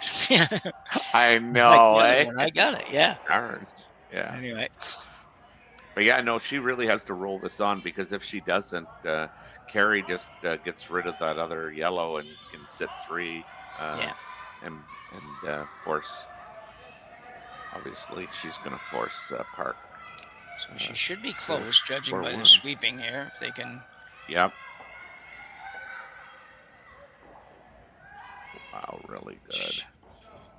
Ooh. Oh no. It's not sure yet. Kerri just gets rid of that yellow, and she's sitting 3. Okay, I missed something there in that shot, to be honest. Oh, so she didn't. That makes 2 of us. So she get? I'm just trying to think of where that rock was. She never. It was never got quite to the nose of it. Yeah, no, I thought she was nosing better. Me too. That's looking at apparently it. not. Yeah, especially with the way the sweeping was. I thought that she was. Yeah. Yeah. Okay. So that didn't happen, and nope. Yeah, sorry, we didn't quite catch that one. We had a camera issue with one of the cameras. So, yeah, Kerri Einarson now will just whack this and force the Koreans to draw for 1, and as you said, to use your phrase, opportunity lost big time for the Koreans here. Yeah, you don't get chances very often to. I mean, that had 3 kind of written on it at some point. Yeah. It should have taken a great shot by Team Einarson to not give up 3, to be honest. Mm-hmm. And now I mean, look. Yeah. Flip-flopped. Tables turned upside down, and you're drawn for 1. Now, mind you, this draw for 1, you're looking at getting. You only have to get bite the 8-foot, but still. Yeah. Just in terms of where you were and where you're at now is totally different, and it's got to be a letdown in so many ways, because this was a 6th end. You know, you absolutely needed to score, and 2 and sometimes 3. I wish was floating around there, and now it's a draw for 1, and you'll score here in the 6th end. You potentially. If you score, you're down 3 too. So I only say potentially because that didn't look like it was that heavy. So the girls worked pretty hard on this one, but I think they're going to get it there. Yeah, they got it. Yeah, for Well, sure. good draw for two. It's as you mentioned, you certainly got to get your focus back before you throw that one. But Koreans stay in the game here, no question about it. Only down one, playing in number 7, but playing it without hammer. So got some work to do as we move to end number 7. 3-2 Einarson after 6, and we'll be back right after the break.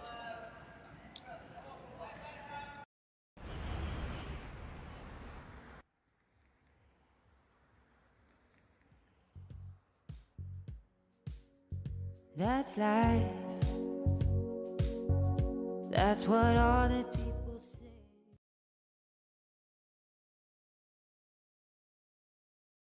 Hey guys, what can I get started for you today? Bananas away, regular? And I'll have the rip berry, but can I get vanilla oat milk and I'll add spinach and ginger? And can I substitute the raspberries for strawberries? Also add the chia and hemp seed, and definitely have the power booster and the collagen booster. And can I get that blended twice? Wow. For Alicia, custom chaos? One of a kind. You're one of a kind. Blister juice, freshly made your way.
Dunham and Van Amsterdam. Oh, if you're talking here. Oh yeah, here. So Saville. I just, yeah. I guess maybe I need 2 screens or something. I don't know. Anyway, sorry about that, everybody. Yeah, I got the wrong event again. It's hard to believe I don't even pay attention to the other one. I looked for 5 minutes before to see if our guys made the playoffs, and they didn't. So anyway, well then he's doing very well here. So we moved to end number 7 with 2 ends to play. Team Einarson with a 3-2 lead with Hammer playing the 7th end here. And Terry, I guess there's no holds barred here for the Korean squad. Yeah, I mean, you're looking at trying to steal 7 and 8, which is that's a big task, especially against a formidable opponent like Kerri Einarson. Yeah, for sure.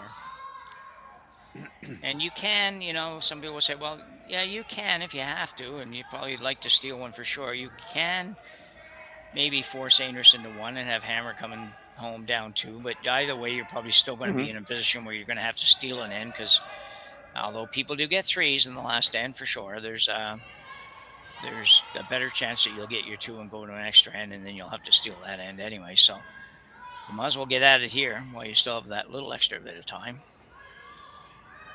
Yeah, the stats don't bode well for Team Park, but like you say, I mean, hey, 1 step at a time. Yeah. Not the perfect start with those rocks ending up where they ended up, but Kerri is not going to do anything with them anyways.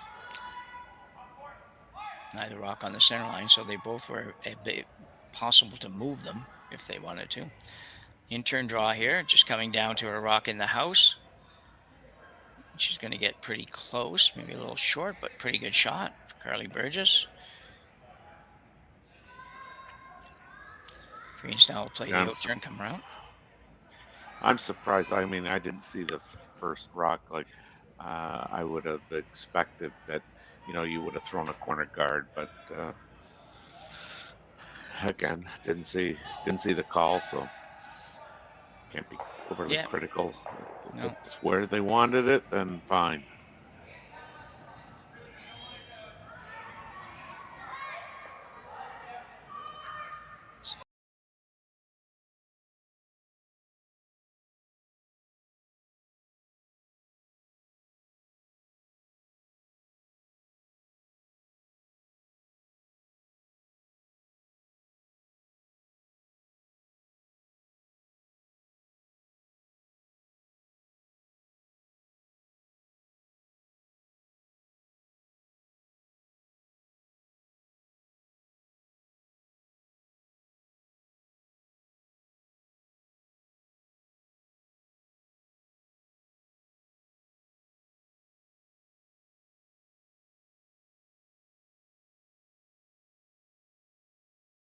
the speed here is very good.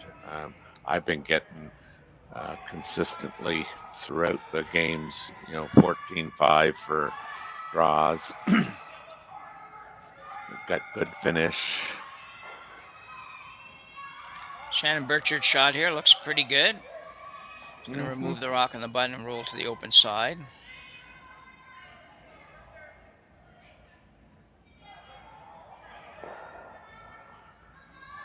He's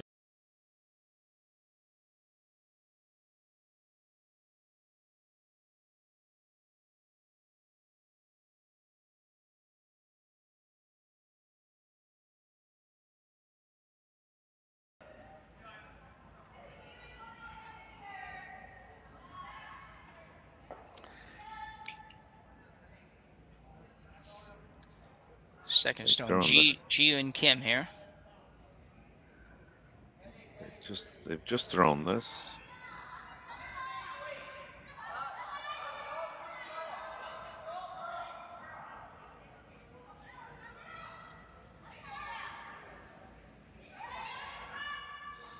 Very similar line to the previous shot, a little bit lighter, but just a little bit lighter, yeah.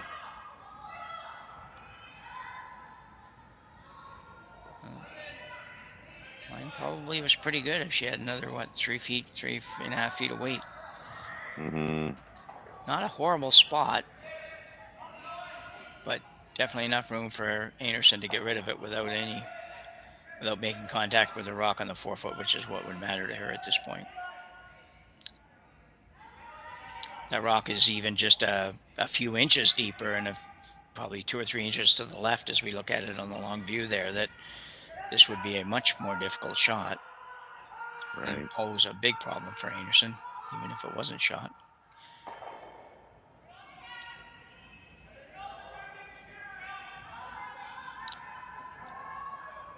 Richard throwing a hit. This could be close.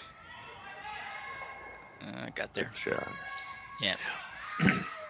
They're just out there. Building a wall. Yeah. She probably has to play that now, I think. Terry, what do you think? I think it probably has to move that red. Maybe try to make that double. Just give yourself something, despite the fact I said a minute ago you can't really play a lot of defense. You also got to have some realistic shot at getting in there. I don't know what exactly she's looking at, but I think she's looking at trying to catch a piece of the yellow, remove the red that is on the right-hand side, and that shot that she makes contact with would roll in and under. But, yeah. You like that? You really don't. Well, I mean, you don't like to be hitting, but I mean, no. I mean, Kerri's got total control of the end and the front of the house, so I see kind of what she's afraid of. I mean, you go around and Kerri, sticks it. I mean, I don't know what you got. So I guess for me, I'm on board with hitting it because I think it is. As you say, they've got the control zone controlled here, so you got to do something to give yourself a chance. But I kind of like the idea of maybe just off nose, make the double versus the other, which is probably a better situation. Good shot, yeah. I don't know if that's what that they're opens trying to do, things up yeah. really well. Yeah. Kerri will run the front. Yeah, I guess that was the one problem, but you still have a guard, and at least it's yours now that you can work with. That's right, yeah. Yeah. You were never going to have 3 or 4 guards because Kerri was never going to play that kind of an end, so work with what you got. Val Sweeting now looking to play the peel.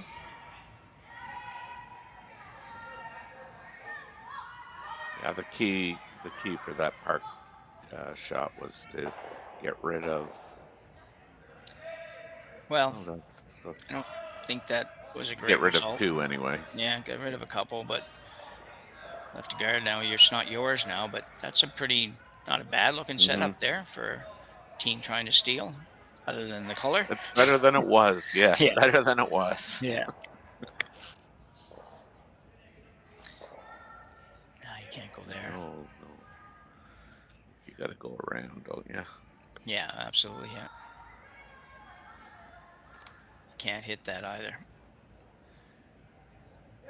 I have to believe somewhere the meeting of the minds will happen here, and they'll all agree that it's somebody called a timeout. Yeah, yeah.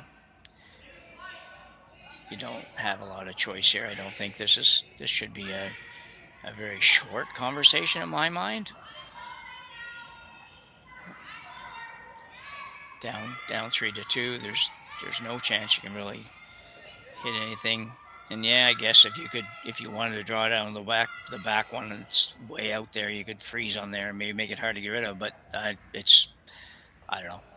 To me, it's just speaks to come around here, and that's what it is. Just a matter of how deep and how far, I think. Yeah, well, I mean, again, you're not going to get rid of all those Anderson's rocks. So, I mean, they're on the 12-foot. They're counters. Yes, you need to steal, and I think that just even the possibility of giving Kerri's team one here, and which you would obviously be okay with. I don't even think. I think now 2 is definitely in play for Kerri, if not 3. Yeah. So you have to just commit to going around. You're going to need I'm going to say a miss from Kerri's team, but yeah, good points, Terry. Especially the one about 2 not being in play or not. One not being in play for Einarson at this point, because if she's going to score, she's going to score more than 1 right now. So, yeah, I think that tells you too that you got to say, well, forget that, just go right around. And they are, after that discussion, they're going in. So a good timeout. If you're going to miss this, you're going to miss it short. Yeah.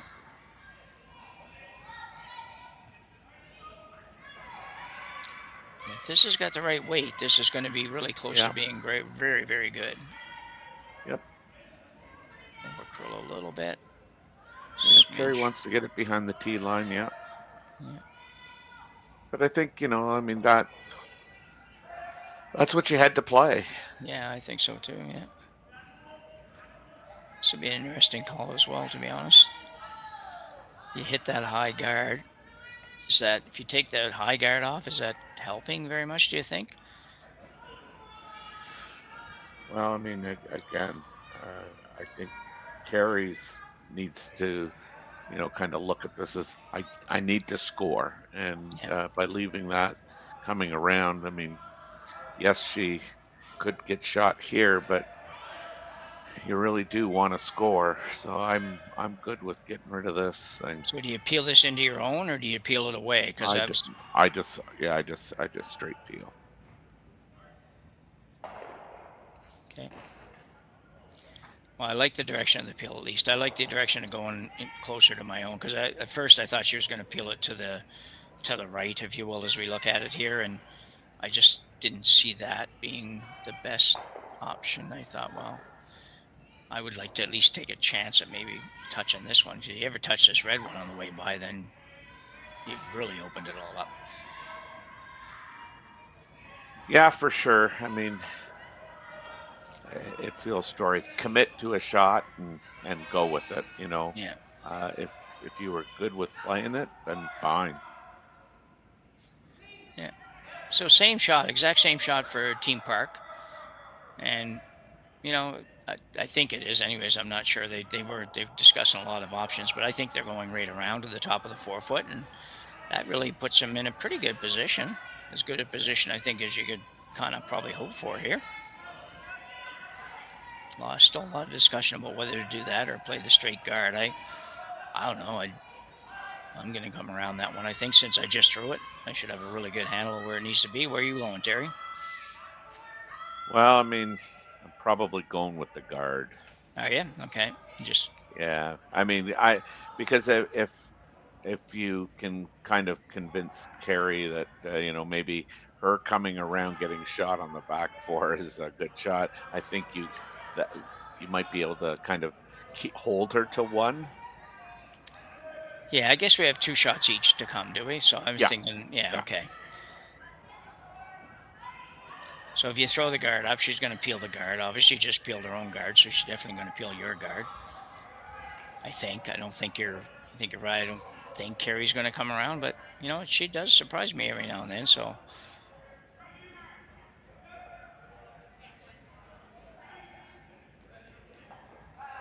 I mean, the other, I guess, maybe half alternative is go around, like you say, there again, yeah, or just play the guard, kind of really tight, right where she's just patting, yeah, hoping that Kerri plays and gets rid of everything there, and then you draw down to, one of those ones behind the 8 foot yeah, or behind the tee line, and that way you hold Kerri to 1, which yeah. I think at this point might be a you know Viable option. Yeah. like stealing 1. So Yeah.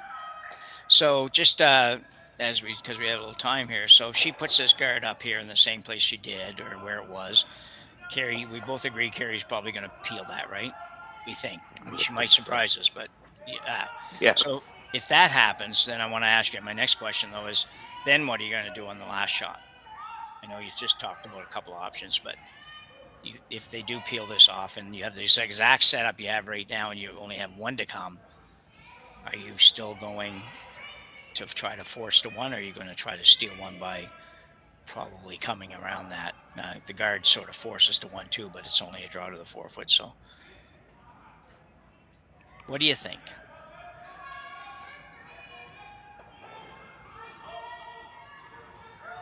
I think I've lost you.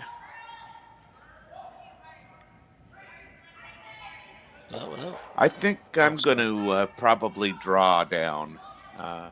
Okay. If Kerri hits everything, and I'm not guarding that 1, I'm coming down, and I'm gonna force Kerri into drawing for 1. Okay.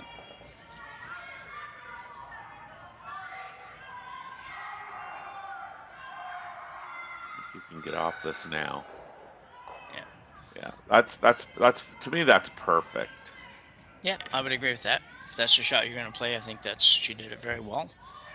I was a little concerned it wasn't going to get over far enough for a minute, and as we suggested could happen, Kerri's going to ignore that draw.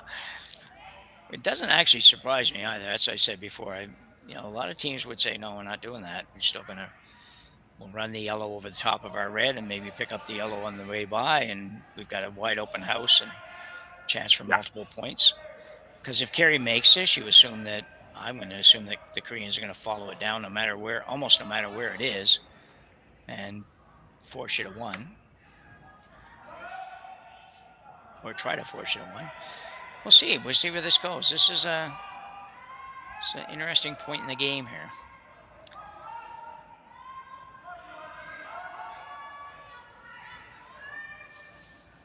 So you're looking to be above the tee line with this a little bit, I think. Or you could just say, well, we're just going right back to the yellow and we'll be okay with that. Fast reading indicating it might be a little out there. I think that sometimes that indication from teams means they want that sweeper to sweep. So. This is I mean, the weight's good for sure. It's pretty good. Yeah, that really is. Above the tee. Gotta be really careful on this one that you don't get shot. Yeah. Gotta be really careful here, I think, that you don't over curl and leave too much of that button for Kerri to draw to, because if you get to the nose or inside the nose of that red one, she's gonna have a pretty reasonable place to draw to, considering she just threw that one, right? So I think if you're anywhere on the outside of that, though, even just bite that center line at the top of the 4 foot, you're going to be in pretty good shape.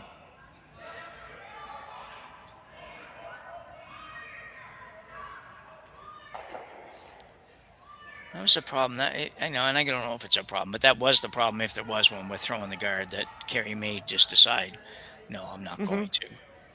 I'm not going to do that. I'm going to go right around and show you why I've won 6 slams and 4 Canadian championships and all that kind of stuff. Because I'm not going to slide to the back of the button and give you a perfect opportunity. So, yeah, like I say, she's. It's not like she's playing scared to win what she's won over the course of the last 6 years.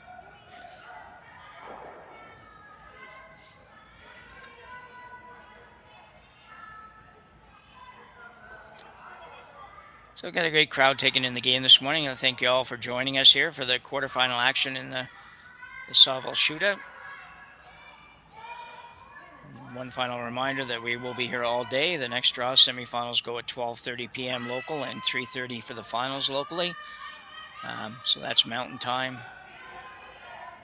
For those of us in the East, it's perfect.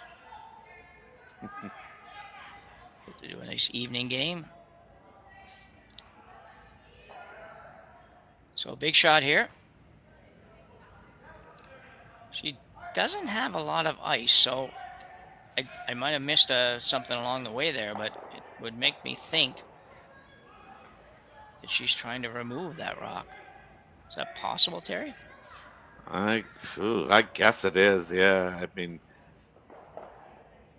I think you certainly the way it curls. I think you can play kind of back 4, wait, get shot, but I don't think. Doesn't make sense. Yeah, this is the other part.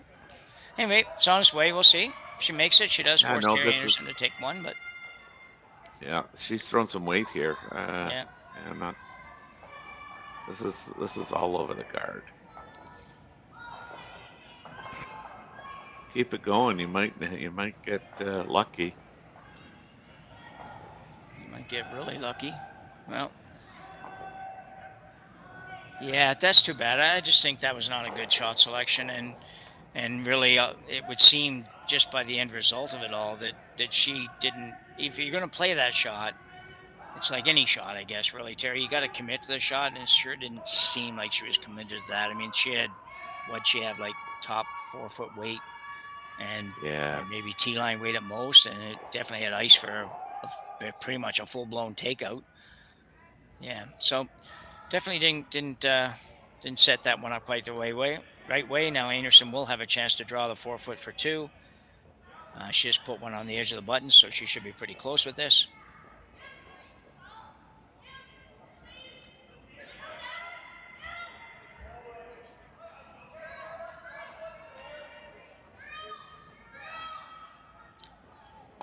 Burchard and Burgess on the brooms.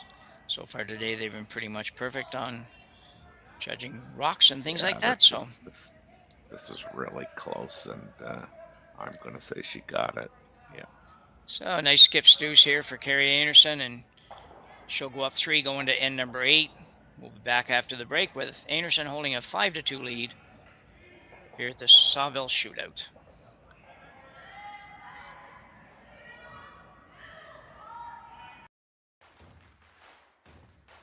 Imagine being able to stream every curling game from every sheet from any event, be it your Wednesday league game, bonspiel, or corporate event. Curling Stadium offers an all-inclusive streaming solution featuring high-quality cameras, ease of use, great reliability, and minimal installation. Offering your sponsors customizable ad space on your streamed curling games and being able to sell video packages to your corporate events for increased revenue. With Curling Stadium, you can stream to any device, be it your mobile phone, tablet, or computer. Push the feed to your desired platform, be it Facebook, YouTube, or any other social media.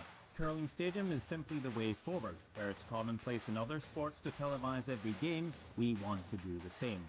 Curling is a global sport, and it's time it gets the coverage it needs. Make your curling club the next Curling Stadium. The rock faces around Lake Tahoe are legendary. But this fall, new ones will emerge in the Tahoe Basin. Pullman, Moe, Gushu, and more. November 4th through 9th, the Grand Slam of Curling's first ever event in the U.S. is coming to Lake Tahoe, where the greatest rock stars on earth unite for 6 days of incredible curling, celebrity appearances, and après curl parties you won't want to miss. Get your tickets at thegrandslamofcurling.com. Let's rock. The best case scenario was that you could find a way to tap it like. Yeah.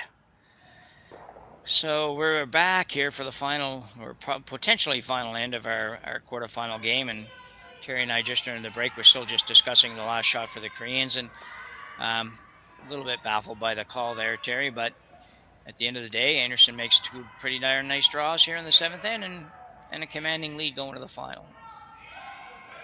Well, I mean, you talk about the call, but I mean, you also got to talk about, Kerri's rock placement with her first one was like perfect. And then she makes the second draw to the button for the deuce. So, while we may not agree with what Team Park chose to play on their last shot, the reality is Kerri makes two really good shots. Yeah, exactly, and I think scores, that and scores too. Yeah, I agree. It's I think Park made the assumption that a lot of people, including us, to some point, would on their first one, and she just got kind of stuck on the guard, and they threw the guard, and Kerri opted not to play the peel that not everybody, but at least these girls thought that she would play. And instead, she calls a different shot, makes it really, really good.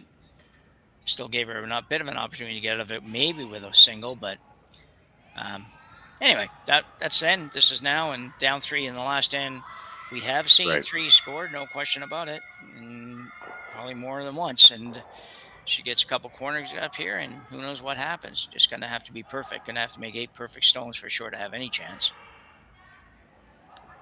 Yeah, and here's the reality too.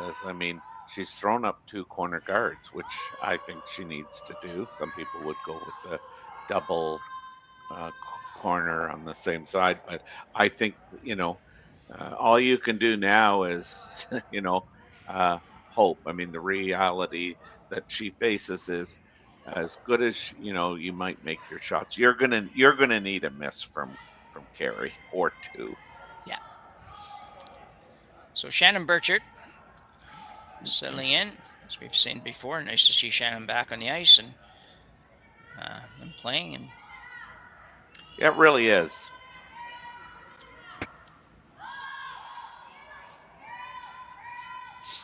So we're still in the no-hit time of the end, or virtually no-hit time of the end for anything out front. And Burchard will be asked to come around the corner, try to take the one corner side away, I guess, is what their theory would be. Although I'm sure Kerri, if she gets a chance, will be peeling all of those corners, but we'll see. Yeah, I know everybody probably has an opinion on this, but I always think, when you're up 3 and you're in full defend mode, why the extra rock in the house? Yeah. I'm wondering why you wouldn't just throw that through. Yeah, it definitely has a chance of muddying things up. People could argue why throw any rocks in the house, but at the same time, I get the first one or even the first 2, especially if somebody you're playing with players that are going to be able to put it there. The third rock, I tend to agree with you. I would think all you're going to do is just complicate it. Usually, it seems like when you leave those rocks there, you spend half your shots trying to figure out how to miss them when you're peeling peels. It's like, how do we miss that one we put in there? So. Yeah, you don't really need that extra shot for sure. I would agree with that. Probably not going to matter at the end of the day, but it seems like, well, let's just keep it as simple as we can possibly keep it. And no matter where they are, more rocks there are, less simple it is. So the Koreans now are going to be throwing a draw down to the one that Kerri just threw, I think. I think that was the call. Yeah. She doesn't really want to bounce at all here if she can help it. That's fairly nicely done. Yeah. And to your point, now if that's not there, they basically play the straight come around, and it's easier to remove. But as expected, Kerri Einarson now will peel this guard. Shannon Burchard.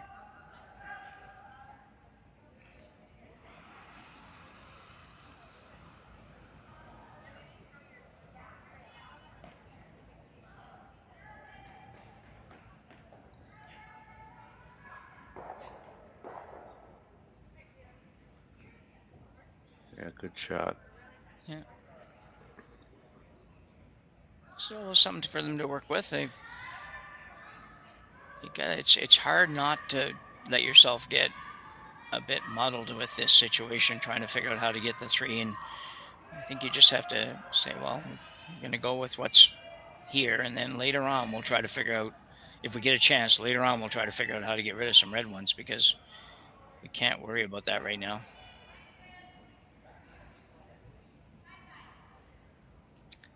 Second stone Kim. So in the out turn come around this time.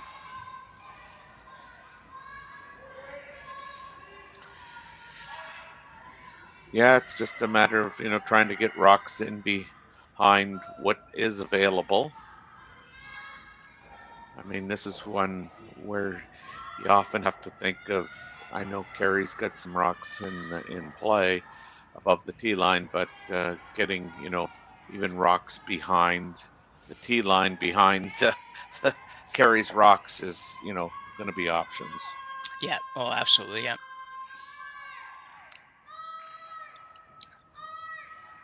So we got another, well, yeah, actually, this surprised to me too. I don't really, again, I guess maybe it's just I'm not in the same space as some of these competitive teams anymore, but she's not going to play the straight peel on this rock. She's going to play like a bumper weight shot. Yeah.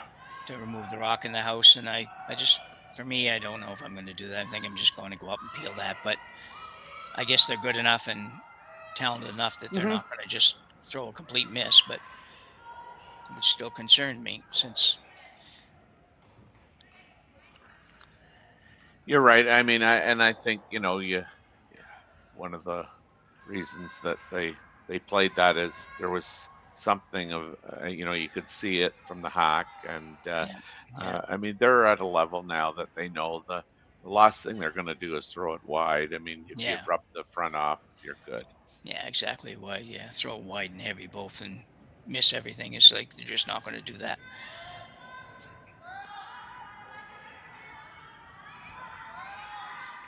Doesn't work when you're playing Tuesday night men's league at our club, but yeah. I say men's league. That's going way back. We haven't had a men's league in 30 years. Tuesday night curling, anyway. Yeah.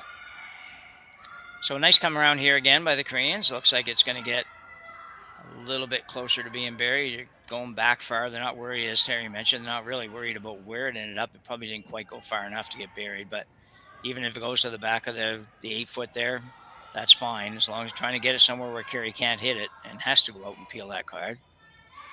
It's obviously a little. And I think more... this is where I'm surprised at this. Yeah, maybe a little bit. I mean, because now if you kind of wick off that top one, I mean, you might leave it again where it can be utilized by Team Park. So yeah. And she's calling even less weight this time. She's calling for like a hack weight shot now versus That's what I mean. So yeah, you might leave this in play. I mean, I'm like you. I kind of just want to run up and hit that, because as long as you make it, that one that Team Park just threw, that's wide open. Yeah. And this is going to happen, just what I said. But I mean, again, it's in the house, and. Yeah, saving grace there that it did go in and make things even a little bit tougher for the Koreans to get rid of. But I don't know. We'll see. Well, I mean, you know that the Koreans' rock is, I think, second shot. I don't know, that one way over on the right. Oh, okay, no. So Kerri's still sitting too. Okay, never mind. I'm going to stop my thought.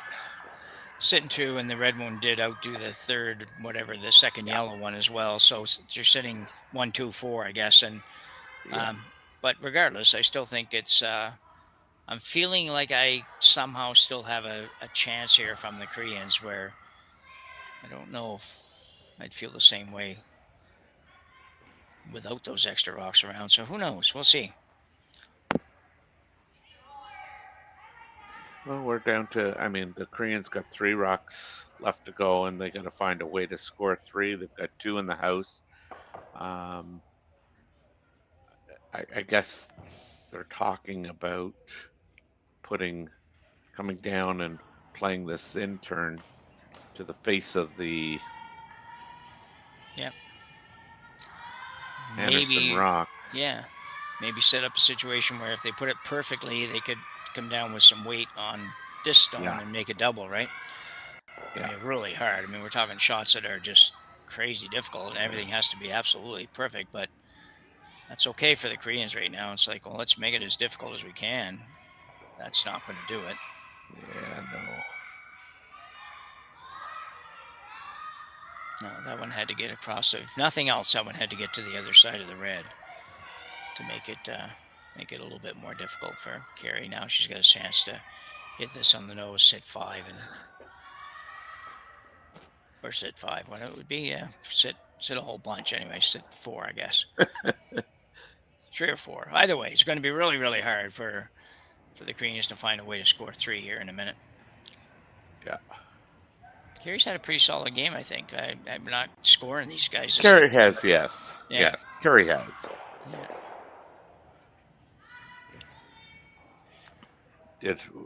I was had the pleasure of kind of doing her game last night, and it was a 5-4 game, but it just never felt like it was 5-4. It always felt like Kerri's and her team were kind of out curling, and it was just going to be a matter of time.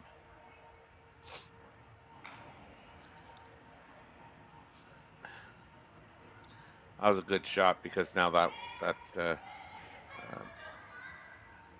one on the right hand side, as we look at it, that's wide open. But I mean, if she could ever make this double, sit 3. She could sit 3. I think you have to do it now, though, don't you? Yeah, kind of thinking that. Although if you come down and sit on that, and Kerri just plays the wide open, you could still run that red one into the yellow and spin it out, I guess, for 3. You could, but the problem is, I think, is that if you come around that and yours ends up not in the right place, then all of a sudden you may not have the possibility of getting the 2 reds on that side out, right? Like, it might be that. Right. I mean, ultimately, at the end of the day, this is you're talking about the odds of scoring 3 here. It's just not great, but no. Even if you make the double, it's not that great, because you're probably going to leave a relatively simple double, but you're going to leave a double, yeah. Yeah, I'd rather leave the simple double than maybe have nothing coming in. I like the idea of playing the red one. Yep. I don't think you have time to draw anymore. You've got to somehow bring that yellow one into play at the top, and I don't know how you do it without getting rid of both reds. Well, and she's talking about, moving that red one in the back 4. Like, I just never see Kerri kind of following it. I see Kerri playing the wide open. Yeah. And you have to. One thing, you got to make an assumption that you want Kerri to have a difficult shot, but you also have to assume she's going to hit and stay on that yellow. So it's not like. Anyway, this is going to be interesting. So she's playing basically the raised tap on this shot. Basically, is that what we're looking at? Honestly, I don't know. Yeah. I guess. If you're going to play this one, then I still think you're in the same position where you've got to remove the back one then, because. Yeah, like, I don't know why you wouldn't just draw if this is your kind of thinking, but. Yeah. Yeah. Anyway, it's hard. Admittedly, it's hard. It's really tough when you're in this situation, especially if you haven't been in it a lot in your career. And these girls are probably pretty young, so they probably haven't. We've seen them before, but they haven't necessarily played a whole lot. I think this would be a good one to talk about later, but unfortunately, I think it's. These situations, you just got to say, well, we got to at least give ourselves a remote chance at this, and I don't know that this does it. Well, and she said she was playing hack weight too. So Yeah. I mean, if you don't make this, like, there's no kind of plan B really. Yeah. But just really to show us what we don't know what we're talking about. Well, she says there. Yeah. But Kerri was playing this shot all day. I think. Yeah. I think that the Koreans had to move something out of play there, and I just didn't like you say I just don't get that one because I don't know how that was going to be. Even if you make it, I guess, and you remove the back one, fine. But heck, if you're gonna be able to make that shot that good, you might as well get rid of both reds now and say, okay, well, let's take your chances on not making the double. Anyway, well, whatever. No, I'm with you. I think you had to make the double there only for the simple fact that, like, if you drew down to it or played this shot, as long as Kerri hits and stays, I don't think you have a shot for 3. Yeah. Whereas if you make the double and sit 3, I mean, you got a chance. Yeah, that's what I'm looking at too. I'm thinking your percentage is not great either way, but I think it's slightly better the other way. So yeah, like you need Kerri to roll out here. Yeah, and she might. She's close. No. So now you don't have a shot. I don't think. Unless there's some kind of, I don't know, when these people move. I guess, no, I don't know if there's a triple. You might be able to, Terry. Might be able to get to enough on that where her broom is there to. Yeah, I see it, but I don't believe it. it. Oh, I hear you. I'm working. Let's stop it at the see it part here for now. And say, well, can we see it, and then we'll figure out later whether we believe it. So, anyway, I'm just happy to see her have a chance to even throw it. So I didn't. But man, oh man, you better throw it hard because you got to move a lot of rocks.